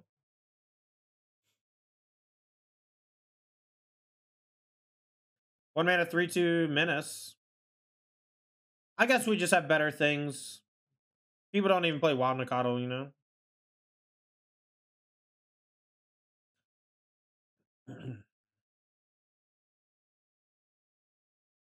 Oh yeah, this one's sweet. So blue and 1, return target non-land permanent to its owner's hand. It costs 1 less to cast if you control an artifact creature. Unsummon's a playable magic card in most formats. And unsummon that can target anything is also pretty good. I don't know that this is gonna be great, but this reminds me a lot of like Metallic Rebuke. Like Metallic Rebuke's 3 mana counter something unless they pay 3. That's not really a magic card. It's not a good one anyway. It's like bad complicate or whatever. But like being able to pay for it, improvise or whatever with artifacts is sweet. And Machine Over Matter is very similar, and I'm not sure how good this is gonna be. I wish this was like a affinity for artifacts. And it drew a card or something, right? Bounce on me, draw a card. That would be cool. As it stands, though, it's just pretty decent. This is a pretty good one for limited. You might see standard play. 3 mana, counter a target spell or tap up to 2 target creatures.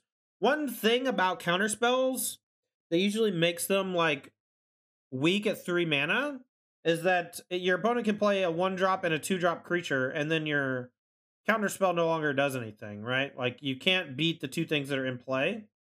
And for decks like Control that often didn't have spot removal and just use Wrath of God or Supreme Verdict to clear stuff, those counter spells would end up rotting in your hand for a long time. So having counter spells that actually have alternate abilities, like Archmage's Charm, but this just tap 2 target creatures, it's a weak effect, but it's one that could save your life. And so you can't discount it when it has like an intangible. Like, this is not something we really see a lot on 3 mana counter spells, the ability to interact with the board. Like, imagine if there was 3 mana counter target spell or bounce target creature. Like, that would be fucking incredible, I think, if you ask me. Supreme Will was always one of my favorite cards when it was in standard, right? It was counter spell for 3, or look at the top couple and put one in your hand. This kind of gives me vibes of that. Disfigure reprint. I believe this is new for Pioneer. I think this might be okay. The new one they made, the cut down. I'm not a big fan of cut down, but Disfigure and cut down are pretty similar in what they kill. Yet another thing that makes 2 toughness creatures unplayable.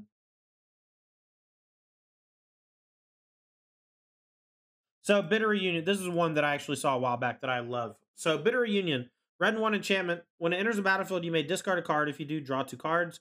And then you can spend 1 and sack it to creatures you control gain haste until end of turn. I've played Tormenting Voice in a lot of decks. This card is better than Tormenting Voice because you do not have to discard a card as an additional cost. That means that if your opponent counters it, you just lose the Bitter Reunion instead of losing both things. On top of that, the extra ability of being able to give all your things haste can really matter in a deck that plays like Vengevine. You know, something like that. Like, maybe not Vengevine specifically because it already has haste, but, you know, any deck that like can bring back creatures on your main phase from the graveyard, you can use this to give them all haste to kill. I can't think of too much off the top of my head in Pioneer that this is really going to affect, but I do like the design of this card. I think it's pretty sweet. Order and Pariah. This reminds me a lot of the stuff they made during the second Innistrad block. Shadows over Innistrad. You know, they did a bunch of things like this. All right, Stern Lesson. This is one that could be good. I don't know how good a Power Stone token is. And until we know how good Power Stone tokens are, cards like this are basically impossible to understand.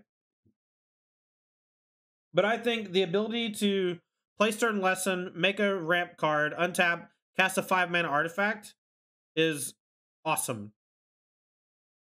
That's all I got. Like, Catalog plus add a thing. Catalog is limited playable sometimes.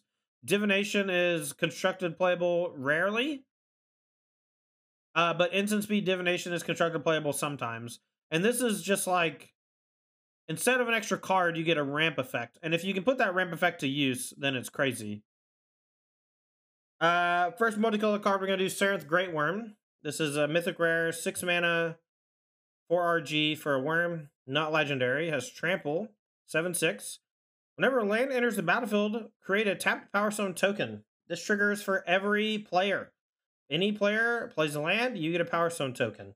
This card is going to be unhinged in Commander, and probably unplayable in Constructed. Probably unplayable in Constructed. Next up, Saheeli Filigree Master. 2 blue-red for 3 loyalty. Saheeli Planeswalker. +1. Scry 1. You may tap an untapped artifact you control. If you do, draw a card. -2. Create 2 1/1 colorless Thopter artifact creature tokens with flying. They gain haste until end of turn. And then -4, so you can +1 and then -4 immediately the next turn. You can emblem with artifact creatures you control get +1/+1, and artifact spells you cast cost 1 less to cast. So, pretty sweet abilities all around. I don't consider the -4 really an ultimate. It's more of like this is a mode you get to play with extra on the card. Normally, ultimates take 2 or 3 turns to build toward, and the plus is usually a way to just kind of filter draws or whatever. In this case, the plus is just to draw cards, which is pretty sweet. The minus gives haste creatures, which is great against opposing planeswalkers. It also makes 2 Thopters, so it gives you a little more juice for your buck. And I think the -2 is really going to be the sweet spot for this card. And if the ultimate ends up being good, it could be great as well. This type of effect of making artifacts cost 1 less occasionally has devastating consequences. Things go infinite, things become free, too explosive or whatever. But usually you need multiple of those. I think this card's pretty sweet. I wasn't super high on it at first, but it's starting to grow on me. Mind you of getting an ally? Kinda, yeah. Next up, we'll do Urza, Lord Protector. 3 mana, 2/4 legend. Artifact, instant, and sorcery spells you cast cost 1 less to cast. And then 7 mana if you own Urza and the Mightstone Weakstone, you fuse them, and they become Urza Planeswalker. So I like to look at the meld cards as if each of the cards are their own separate thing, and then evaluate them like that. And then also, after we evaluate them on their own, we get to see if it's worth playing either or both. So Urza Lord Protector, 3 mana, 2/4, your shit costs 1 less. We just saw with Saheeli and talked about how that can break things, specifically with artifacts. But Urza Lord Protector, reducing the cost of instants and sorcery spells too is pretty cool. This card kind of feels like it could be vintage fucked up. Or maybe Commander messed up, you know? But I don't know if it's going to be that good in Standard, and I don't think it's going to be very good in Pioneer. I would love to be wrong. This is a card that's just like screaming to be broken. Anything that just reduces costs, you want to play with like Future Sight and 1 and 0 mana artifacts, so you can just like play all the stuff from the top of your deck. Like, you know, you play this with what's the jellyfish called? The 0/4 jellyfish that reconfigures. Anyway, it's good. Like that. This type of effect is great with cards like that. The other card that it pairs with Mightstone, Meekstone. I think the Mightstone and Weakstone are the Mightstone and Weakstone. I thought it was the Mightstone and Meekstone.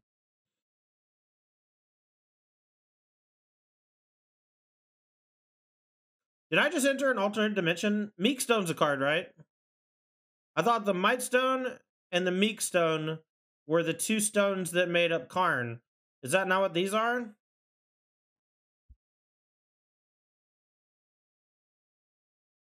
Okay. I just don't know what the Weakstone is. I just thought it was Meekstone. Yeah, I know what Meekstone does. It like shrinks cards that are too big or whatever, right? Anyway, 5 mana, Power Stone, enters the battlefield. Choose one. You either draw 2 cards or give a creature -5/-5 till end of turn. Taps add 2 colorless. This mana can only be spent to play, or cannot be spent to cast non-artifact spells. So they're basically just Power Stones. And then it melds with Urza into Urza's Planeswalker. All the things that you meld into are basically just unkillable giant idiots that win the game. This is a Planeswalker, so it's extra hard to kill. Has a million abilities. I don't really care to read them all. You can look at the card if you want. This is one of the... I think this is going to be one of like the chase rares in the set, even though I don't think it's that great. I would put Urza as a standalone card, maybe pretty decent. Mightstone Weakstone as a standalone card, pretty decent. And I don't know. The rest of the abilities are just whatever. Not a big fan of this one, to be honest. Mishra claimed by Gix, and this is going to pair with an Artifact Boy, Dragon Engine. Mishra claimed by Gix, 2 black-red. Phyrexian Human Artificer. I forgot they added Phyrexian as a creature type to a bunch of stuff. It kind of stinks. Whenever you attack, each opponent loses X life, and you gain X life, where X is the number of attacking creatures. If Mishra claimed by Gix and a creature named Phyrexian Dragon Engine are attacking, and you both own and control them, exile them, then meld them into Mishra, lost to Phyrexia, and enters the battlefield tapped and attacking. So, you play this card, then you attack with a bunch of creatures, you gain that much life, and your opponent loses that much life, where X is the number of the creatures you control that are attacking. This is kind of like Hellrider with extra toughness. I quite like this front half of the card. I think the front half of this card could see play without the back half and without the Phyrexian Dragon Engine. I think it's that good. Now, Faction Dragon Engine could see play just because of the meld with Mishra.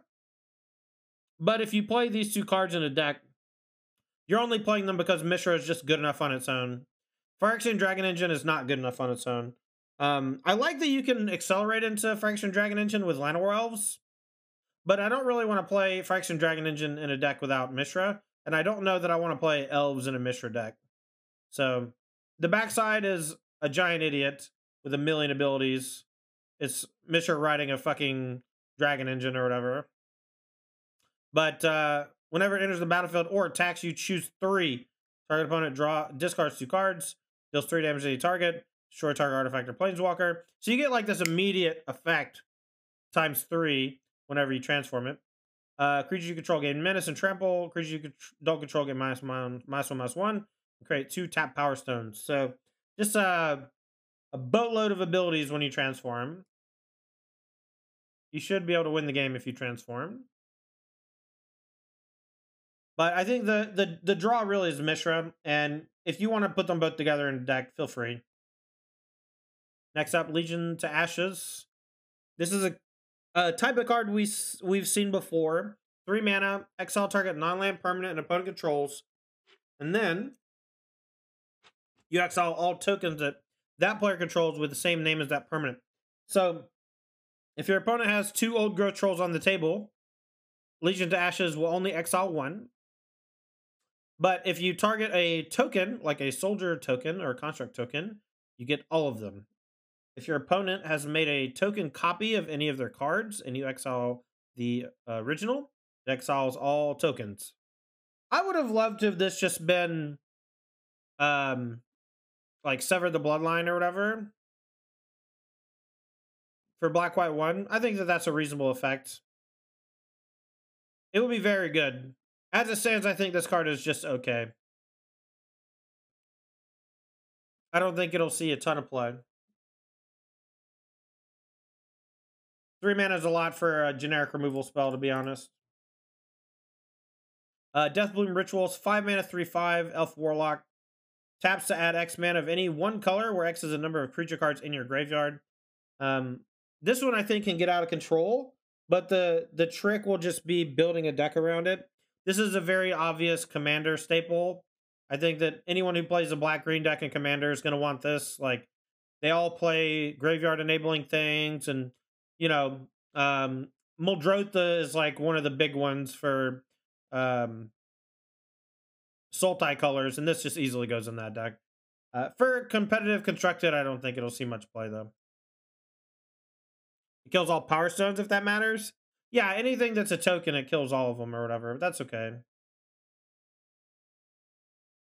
Takazia Dixite Mentor says ban 1 for a 4/3. Creatures you control have vigilance and tap surveil 1.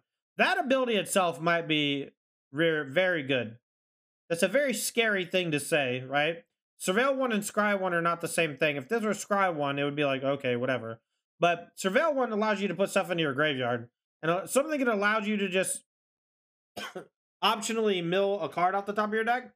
Like, if this, instead of Surveil 1, if it was just tap mill 1, maybe that's pretty damn good. I don't know. It's a very weird effect. This effect's better than that. And then from the graveyard, for 8 mana, you can exile it and then return any number of target artifact cards with total mana value 10 or less from your graveyard to the battlefield. Activate only as a sorcery. So a big mana sink later in the game. I don't think this card is going to be competitive in Constructed, but this is easily a Commander staple and a Commander you can build around.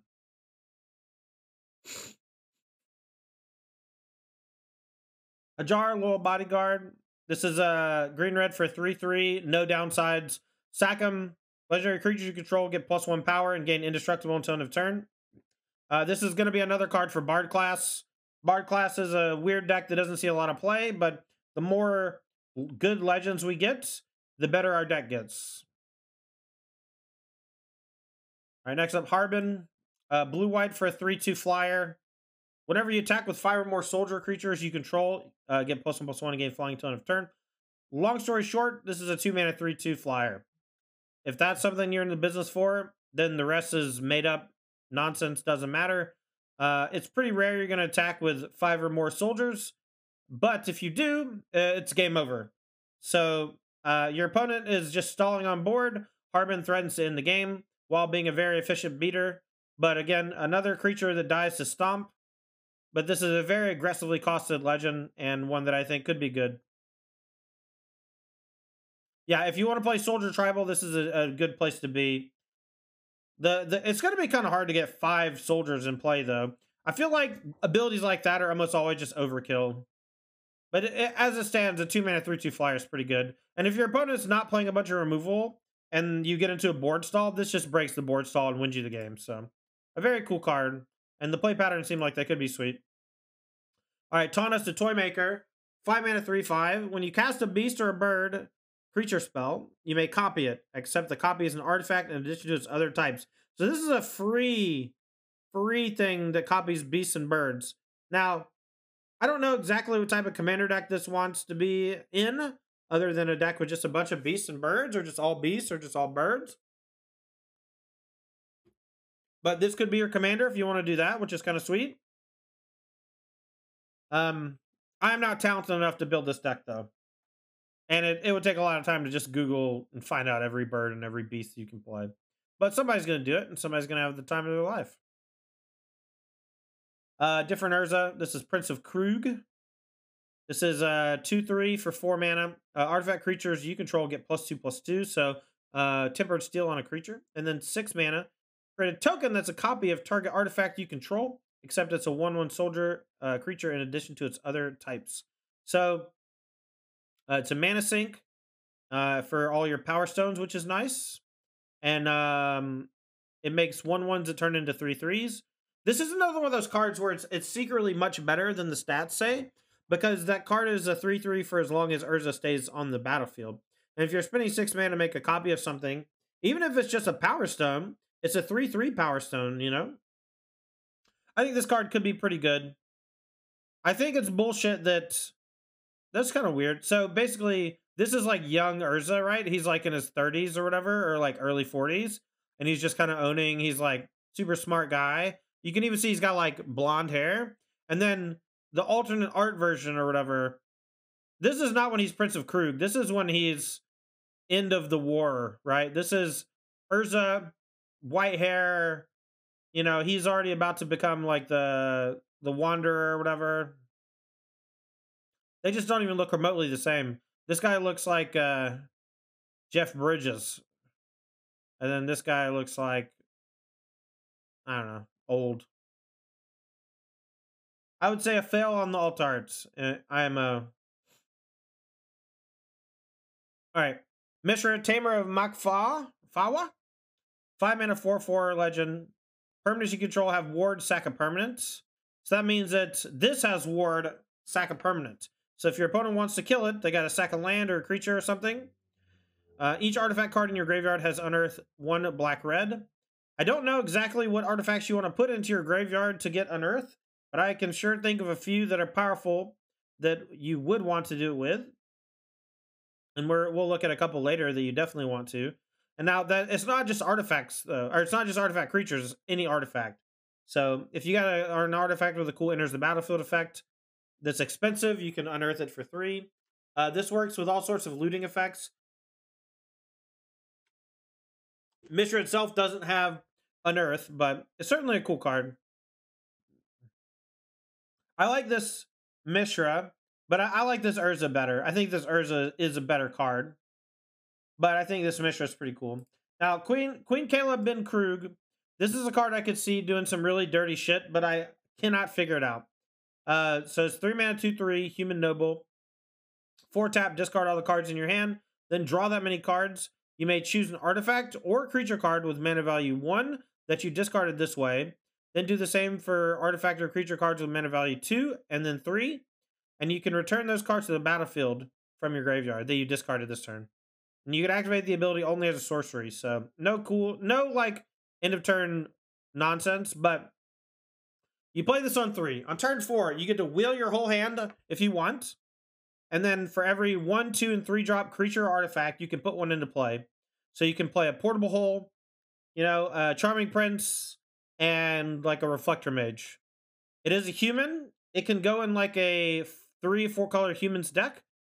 But I will say that this is competing hardcore with a lot of stuff. Now, one place where this card really shines, I think, is if you want to play it with Catilda Dawnheart Prime. The green-white human that allows all your humans to tap for mana actually allows for Kayla to be activated immediately. And you can still do stuff with the extra mana you have lying around. And Catilda hasn't really had a good mana sink until now, except itself, putting count on everything. And it also, you know, just I didn't really have like a good reason to have activated abilities in my deck for Catilda because it activated on itself. But I can see playing 1 or 2 Queen Kayla in just like a 4 or 5 color humans deck. It seems like it could be okay. I don't really know where else you'd want it though. Obviously messed up in Commander. You can just do all sorts of crazy stuff with it. Now we're getting to the uncommons. I'm going to go kind of fast on them. So Evangel of Synthesis. This is a 2-drop uncommon 2/3 for blue-black. It's a human cleric Phyrexian. When it enters the battlefield, draw a card and then discard a card. And then as long as you've drawn 2 or more cards this turn, it gets +1/+0 and has menace until end of turn. So most of the time it's going to be attacking as a 2/3, but if you play any sort of card draw effect on your own turn, you can give it +1/+0 menace. It's much harder to block. The fact that it just like loots when it comes into play means that these are pretty good in multiples. On turn 2, you can play this and loot. We know how good the 2-drop Rafine's Informant. We know how good Rafine's Informant is. This card is about the same, if not better. The fact that Rafine's Informant is mono white gives it some strength because blue cards are traditionally good at looting, and Rafine's Informant is in a color that very rarely has loots. But on rate, this is much stronger than Rafine's Informant. All right. Third Path Iconoclast is one I definitely want to talk about. So, Third Path Iconoclast, blue and red for a 2/1 human monk. Whenever you cast a non-creature spell, create a 1/1 colorless soldier artifact creature token. This card is essentially another copy of Young Pyromancer for any Izzet deck that already plays Young Pyromancer. But in some Izzet decks, it can easily replace Young Pyromancer. And I'll show you a build that we did yesterday that I think could make it pretty sweet. So this is we call it 8 Pyromancer, or 8 Pyro, whatever you want to call it. We're playing those 8 and then 4 copies of Ledger Shredder. That's our 2-drop creature suite where everything revolves around that. Outside of that, it's normal fare for Izzet stuff. We got Consider, Opt, Fire Impulse. Some more removal spells are playing a Strangle, 2 copies of Obliterating Bolt, 2 copies of Spikefield Hazard. One thing I found playing with Young Pyromancer in various older formats was that playing them on turn 3 with Spell Pierce backup was always very strong. And so we're doing that here. Young Pyromancer and Third Path Iconoclast with 3 copies of Spell Pierce so we can play it on turn 3 and have an absolute blowout turn. Stopping their removal and making a 1/1 is huge. Stopping their combo or mid-range payoff for 1 mana and making tokens also huge. We're playing 20 lands, but we have 2 Spikefields that double as mana should we need them. But the big place where we get improvement is Of One Mind. Of One Mind with just Young Pyromancer is almost good enough. It's a 3-mana divination, but when you have your Young Pyromancer going, it's out of control. But now we have essentially 8 Young Pyromancer type cards, and I think it's just going to be very good because of that. Outside of that, we also have 4 copies of Treasure Cruise with the Of One Minds. And our sideboard is just generic blue and red good stuff cards with some Brotherhood and try them out. Since our deck is built in this way, we just naturally get to play Gigantha. I actually built the deck and then realized after I built the deck that I could just play Gigantha, which is pretty sick. If we bring in Brotherhood's End, we don't get Gigantha, but that's okay. Brotherhood's End is a sweeper that we just want to play because it's so versatile and strong. And in matchups where either half of Brotherhood's End is good, Gigantha is less good. I love this card. I think it goes really well with Fable the Mirror Breaker. I think it goes really well with Teferi, Temporal Pilgrim. I'm very excited about this card. I will be playing it a lot in the first couple of days that the set is legal. If you're interested in this card, make sure you hit the follow button. We're going to be playing it a bunch once it's released on MTGO. Now we get to the artifacts. This is the fun stuff. First up, Rootwire Amalgam. 5 mana 5/5. Spend 3 GG, sack it, or sacrifice this. Create an XX colorless golem artifact creature token, where X is 3 times Rootwire Amalgam's power. It gains haste until end of turn. Activate only as a sorcery. It also is a 2 mana 2/3 with the same ability for green. So basically 5 mana 5/5. You untap, you spend 5, you sack it, you get a 15/15 haste. That's pretty big. That's pretty good. That's a lot of damage. If your opponent's, mana screwed or whatever, it just ends the game very quickly. Its stats are pretty good at 5 mana 5/5. This is kind of like a just completely fucked up version of Kavu Titan. And I love Kavu Titan. It's way outdated. This is a modernized version of Kavu Titan. I like it a lot. Even at the 2-drop, you can still do the 5 mana thing and make it into a 6/9.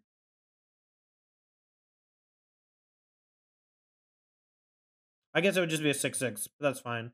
This should have been a 2/2, but I guess they wanted it to avoid Stomp. That's why they made it a Mythic Rare.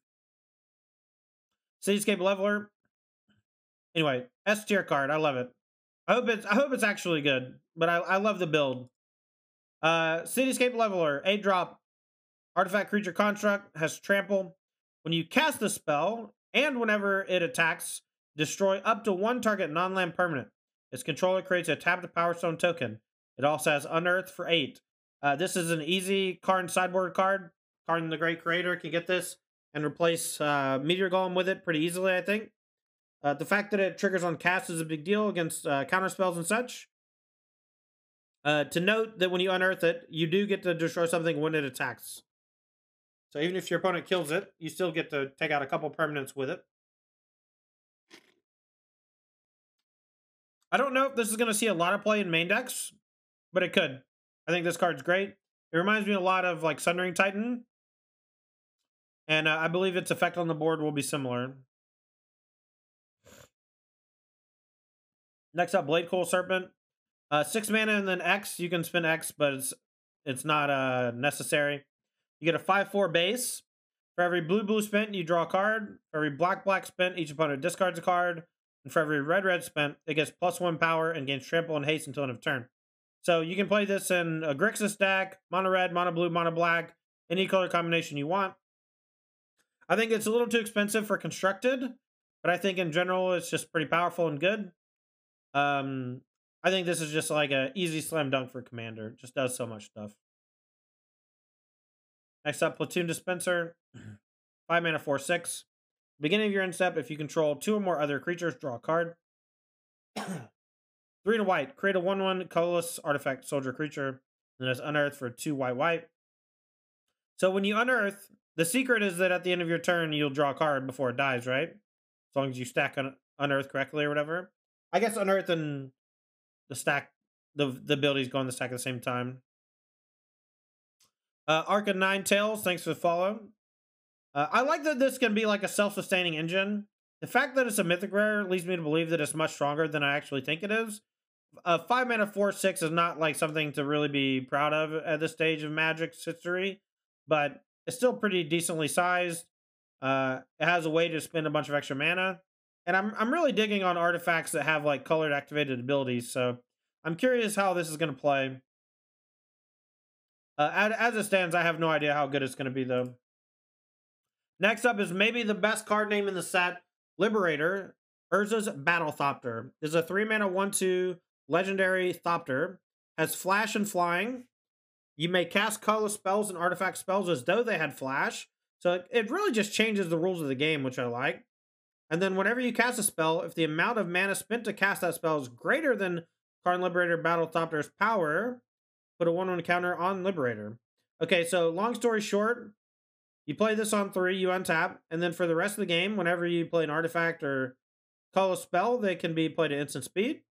And then whenever you play one that's slightly more expensive than your card's power, it gets a +1/+1 counter. So it grows over time.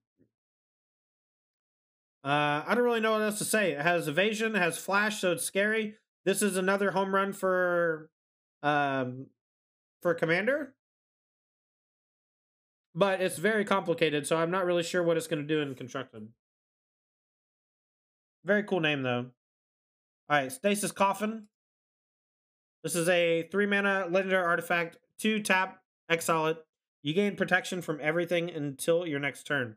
This reminds me a lot of like Force Field or cards like that, you know, like things that swap life totals and whatnot.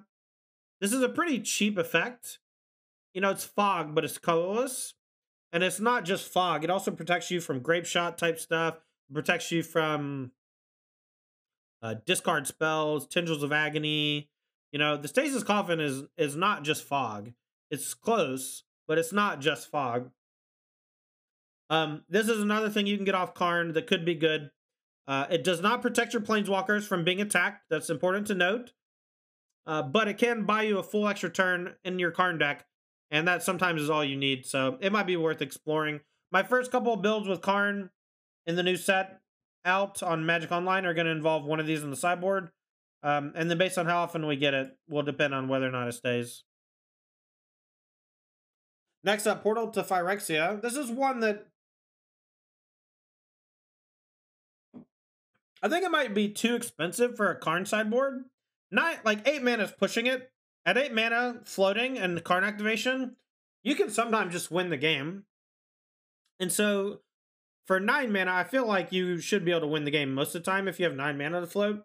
So one thing Ross brought up when we were talking about this for his MTG Rants podcast, which I'm on this week, where we do basically this. Long story short, you can get this back with Refurbish, right? You can get it back with all sorts of things that reanimate artifacts, and it's incredible. You know, it's basically Godpharaoh's gift that starts off with a triple edict, and I think that that's kind of crazy. So, big fan of Portal to Phyrexia. If you can cheat it onto the battlefield. If you can't cheat it onto the battlefield, it's still pretty powerful for a 9 mana card. And it's a great way for you to get value out of Power Stone tokens. I absolutely adore this card. It's also the Paddington for today, if any of y'all see those. Next up, Urza Silex. 3 mana legendary artifact. 2 white, tap, exile Urza Silex. Each player chooses 6 lands they control, then you destroy all other permanents. Activate only as a sorcery. So anything over 6 lands, gone. Any non-land permanents, all gone. This is a big reset button. Turn 3, you play it. Turn 4, you activate it. Will this see play in Mono Green Devotion sideboard with some Temple Gardens or something? Probably not. Second ability. When Urza Silex is put into exile from the battlefield, you may pay 2. If you do, search your library for a Planeswalker card, reveal it, put it into your hand, and shuffle. Maybe this is good in like Mono White Devotion type Karn sideboard, but I'm not a big fan of things that board wipe when you're playing Devotion. That's why I don't even play Karn Silex in my Mono Green Devotion sideboards. First off, it enters tap. Second off, you're the one trying to build a big board. Why would you want to blow it all up, right? So I don't really know where this card sits. Who knows?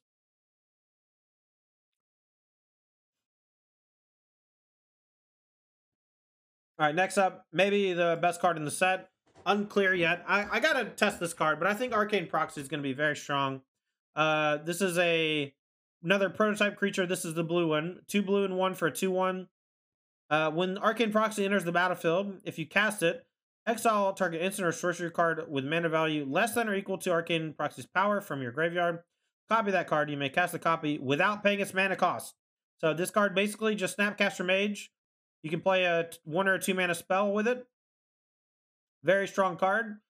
3 mana 2/1 that plays a card from your graveyard. Obviously very reminiscent of Snapcaster Mage. 7 mana as the game goes along. You can play slightly bigger stuff or just have a bigger body. But I think 99% of the time you're just going to play this for the prototype cost. It's going to be very good. S tier card. Next up, Clay Champion. This is one that got a lot of traction when it was first previewed in Vegas. And I think it's pretty sweet. 4 and X. You don't have to pay anything for X if you don't want to. When it enters the battlefield, it gets 3 +1/+1 counters on it for every GG spent to cast it. So if it's mono green, it's GG, gets +6 counters. Base 2/2, that means you're getting an 8/8 for 4 mana. That's pretty incredible stats if you ask me. We've had 5 mana 10/10s before. 1 mana less for an 8/8. It's pretty big. You know, I don't really know what else to say. It's just enormous. But there's also another part of the card. You know, like you can pay more on X and it can be bigger. I don't think you necessarily need to be bigger, but it can just be an enormous monster in your card deck if you want. But where this is really going to shine is in the white spot if we can find a cool deck for it. But it enters the battlefield. Choose up to 2 other target creatures you control. For each white spend to cast Clay Champion, put a 1/1 counter on each of them. So basically, for 4 mana, you choose 2 creatures. They each get +2 counters. Very cool card. Goes in a lot of different styles of decks. I think this one's going to be a standard staple. Maybe a Karn target, but pretty good overall. Greenwood Hardened Scales, maybe? Maybe. Digital Redeem Blue Steel. Hold on, I gotta do it right. I gotta do it right.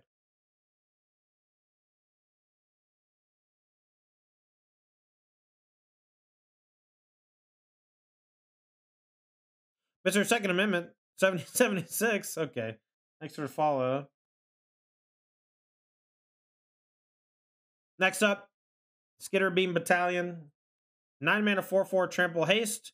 When it enters the battlefield, if you cast it, create 2 tokens that are copies of it. So, prototype 3 red for a 2/2 does the same thing. So, for 5 mana, you get 3 2/2s with haste and trample. But if you go full Monty, pay all the 9, you get 12 power, trample haste. I love the idea of this card. I love the design of this card. I don't know if it's going to be constructed playable, but anything that buffs your artifacts or buffs your creatures, this is going to be pretty good because you're making 3 copies. I'm curious to see what this can do. I think this is a really cool card. Next up, Flesh Gorger. This is one of my least favorite prototype cards, and I'll explain why. I think it's good on stats, right? Black 1 for 3/3, Menace Lifelink, and has Ward, pay life equal to Phyrexian and Flesh Gorger's power. So first and foremost, Menace Lifelink, it's going to make this really hard to race, right? Hard to block. Gain some life when it attacks, so pretty good. Gain some life when it blocks, so it plays defense really well. At 7 mana, it's out of control. Huge, swingy, whatever. And then the Ward ability, just very punishing. If your opponent interacts with it, they have to pay 3 life, right? That's a pretty big deal. But is it a bigger deal than Graveyard Trespasser is the question. And I think the answer is no. I think this card is worse than Graveyard Trespasser in almost every single way. You know, it's more vulnerable to specific types of removal. I think the Ward pay life is easier to do than discarding a card. This is like a very aggressive version of Graveyard Trespasser, whereas Graveyard Trespasser is better in like mid-range decks. But this card also is fighting with Gix. Like, how do you plan on fighting Gix for a 3-drop slot? I think you could probably play both in Standard, but in Pioneer you just can't play this card, I don't think.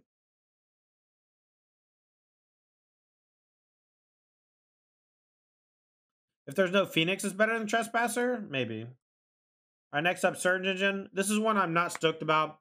2 mana 3/2 Defender, dies to Stomp. 1 blue. Surge Engine loses Defender and gains this creature can't be blocked. Okay. So basically a 3 mana 3/2 unblockable. And then you can spend 2 and a blue. It turns into a blue creature and then becomes a 5/4. It's still unblockable, I think.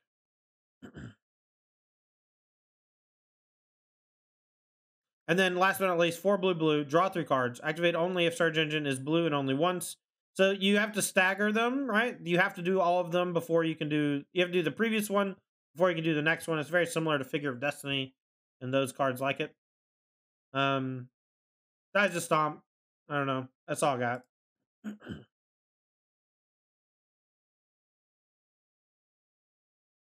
Diddy, thanks for the follow. Is that the P. Diddy? You can blink this thing? What does blinking it do? Or this thing? Are you talking about this guy? Anyway, 5 mana, Assembly Worker, 4/5, Vigilance. 1 tap, put a counter on it. Or put a counter on target Assembly Worker you control. But it's prototype for a Widen 1, so it starts as a 2/2. This one also dies to Stomp, but if they don't kill it immediately, it starts attacking and puts counters on itself while you do so. It's a pretty good mana sink. I don't know too many decks that are going to want this, but it's a good standalone threat. It's going to be great for limited, maybe good in Standard. Probably not good enough for Pioneer, though. All right, Razor Lash Transmogrant. This is one I think is going to see play in Mono Black aggro. 2 mana, 3/1, can't block. Pretty standard for aggressively cost artifact creatures that are black based. For 4 black black, you can return it from your graveyard to the battlefield with a +1/+1 counter on it. This ability costs 4 less to activate, and if an opponent controls 4 or more non-basic lands. Most decks in most formats play almost all non-basic lands. Even monocolor aggro decks play 4 Den of the Bugbear, 4 Mutavault, whatever, right? Any sort of utility land. This is going to cost BB to return a lot. One of the downsides of Scrap Heap Scrounger was that if your opponent killed that one first, it wasn't coming back for a little while. But Razor Lash Transmogrant, it's going to start coming back on turn 4 pretty regularly. And outside of like Spikefield Hazard, it's going to be pretty problematic to answer. It also attacks for a lot of damage. So excited about this card. I think it's very good. Oh, Diddy, we've been doing a set review for 3 hours, my man. You're going to have to watch the VODs. A lot of cards have been catching my eye. This is a really cool set. Very excited to play with it. Thanks for the question, though. Hope you're having a wonderful Friday. All right, we got Perennial Behemoth, 5 mana, 2/7. I wouldn't really call 2/7 a behemoth. You may play lands from your graveyard. That's a pretty interesting ability. It has Unearth for GG. So if it's in the graveyard, you Unearth for GG. You can play a land from the graveyard and keep doing stuff. It's pretty cool because it kind of works like Crucible of Worlds for the most part, but it's a creature. This is like a commander staple, probably. I think this card's sweet. Next up, Steel Seraph. 6 mana, 5/4 flyer. At the beginning of combat on your turn, target creature you control gains your choice of flying, vigilance, or lifelink until end of turn. Notably, this can target itself. Has prototype for white 1, a 3/3 flyer. So 3/3 flying lifelink when it's attacking, pretty sweet. Can also give itself vigilance so that it can play defense.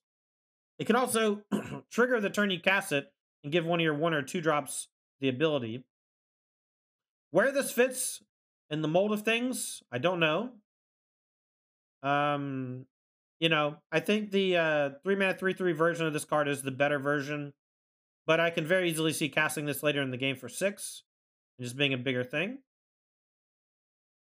You just need like white mid-range decks for this to be good. This is an angel for various angel decks, but those decks usually tend to want to play Collected Company, so I'm not sure that it's going to see play. But a cool card. Next up, Simium Simulacrum, 3 mana, 2/1. Ape artifact. When it enters the battlefield, put 2 counters on target creature you control. So baseline, this is a 3 mana, 4/3. It has Unearth for 2 GG. So when you unearth it, it comes back as a 2/1. You put the 2 counters again on something. Maybe itself to punch in some extra damage on an empty board. But usually you're going to use this to beef up something else.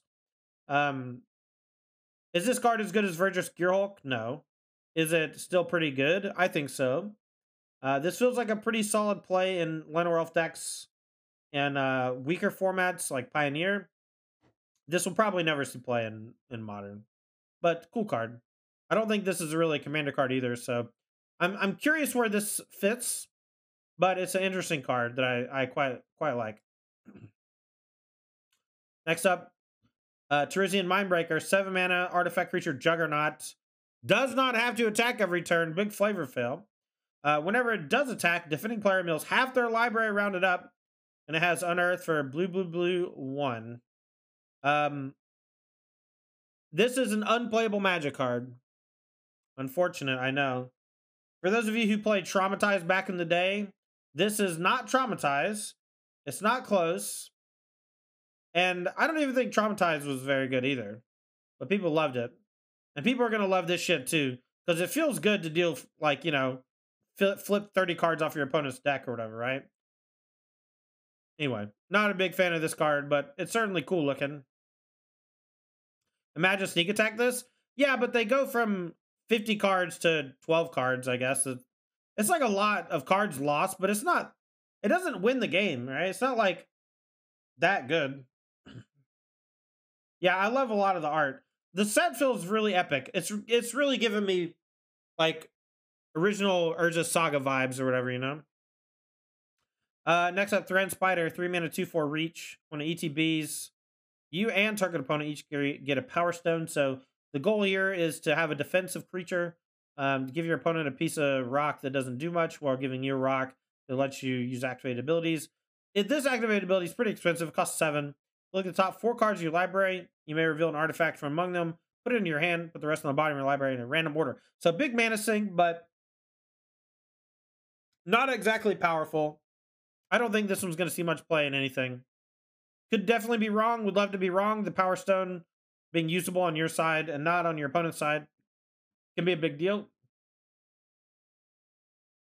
Next up, Stone Brain.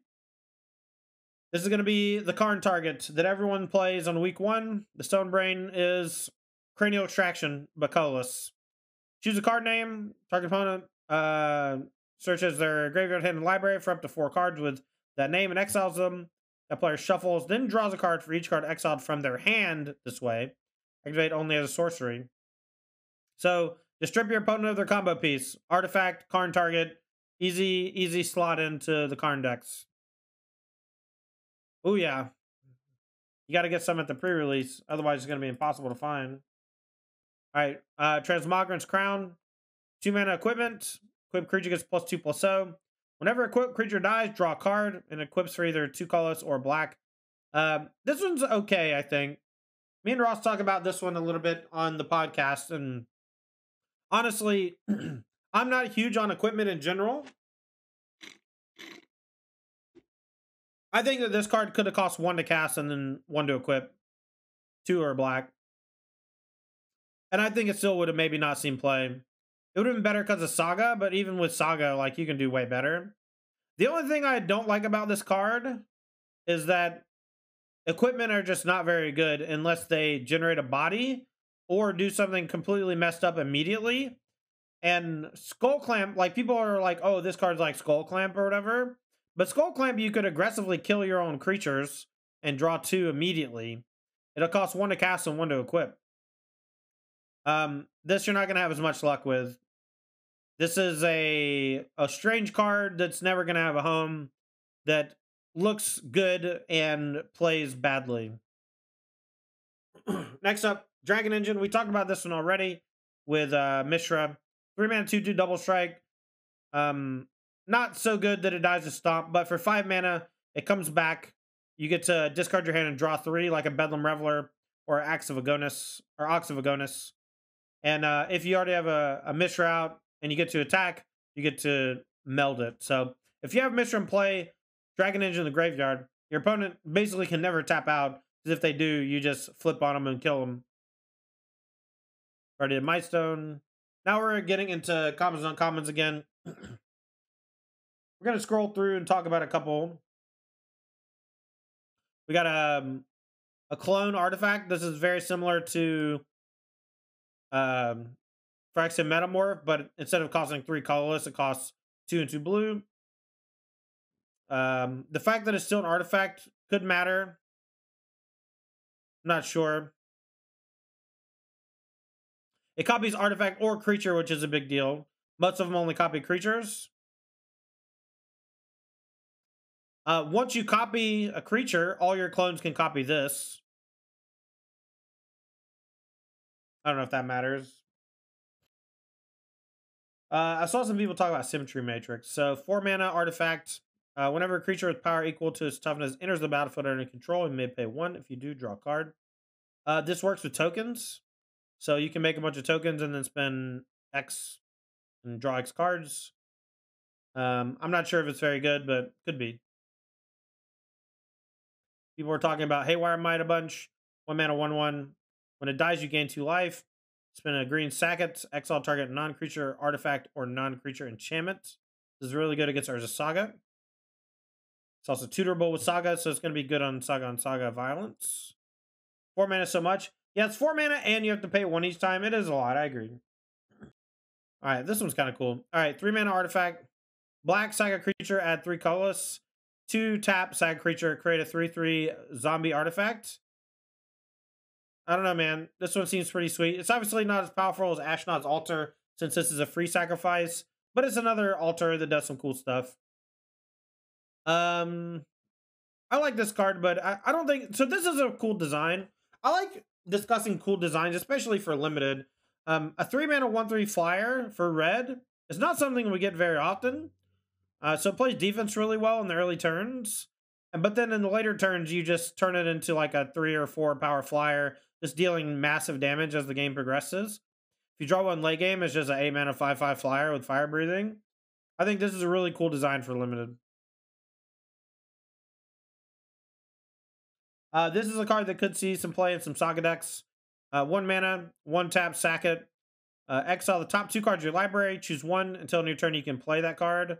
Into your next turn you can play that card, actually. Unearth for red and 1.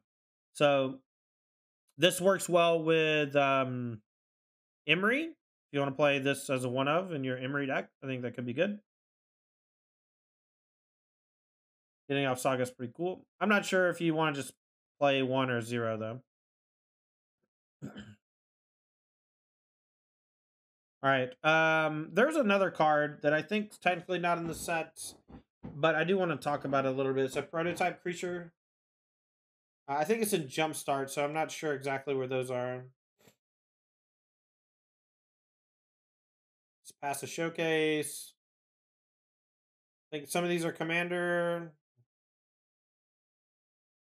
Yeah, so this guy. So this is a Jumpstart card that's going to be legal. 5 mana, 3/3 flash. Whenever it enters the battlefield, put a 1/1 counter on each other soldier you control. This is a big one for soldiers. And then prevent all damage that would be dealt to other attacking soldiers you control. So this plays a lot like Archangel Avacyn, man. This card's pretty scary, actually. I think it's very good. There's a couple of random artifacts, like legendary creatures. Like I guess some of these are commander stuff.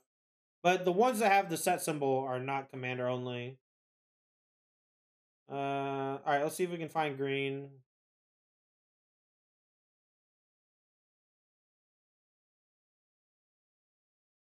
Alright, here it is. Rewire Amalgam. No, that's not it. Woodcaller Automaton. Here we go. So, for 10 mana, you get an 8/8. But the prototype is where you want to be.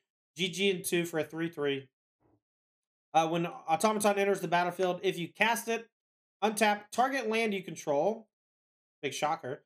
It becomes a treeful creature with haste and base power and toughness equal to the power of Automaton, and it's still land. This is a Karn Wish target that can untap Nykthos.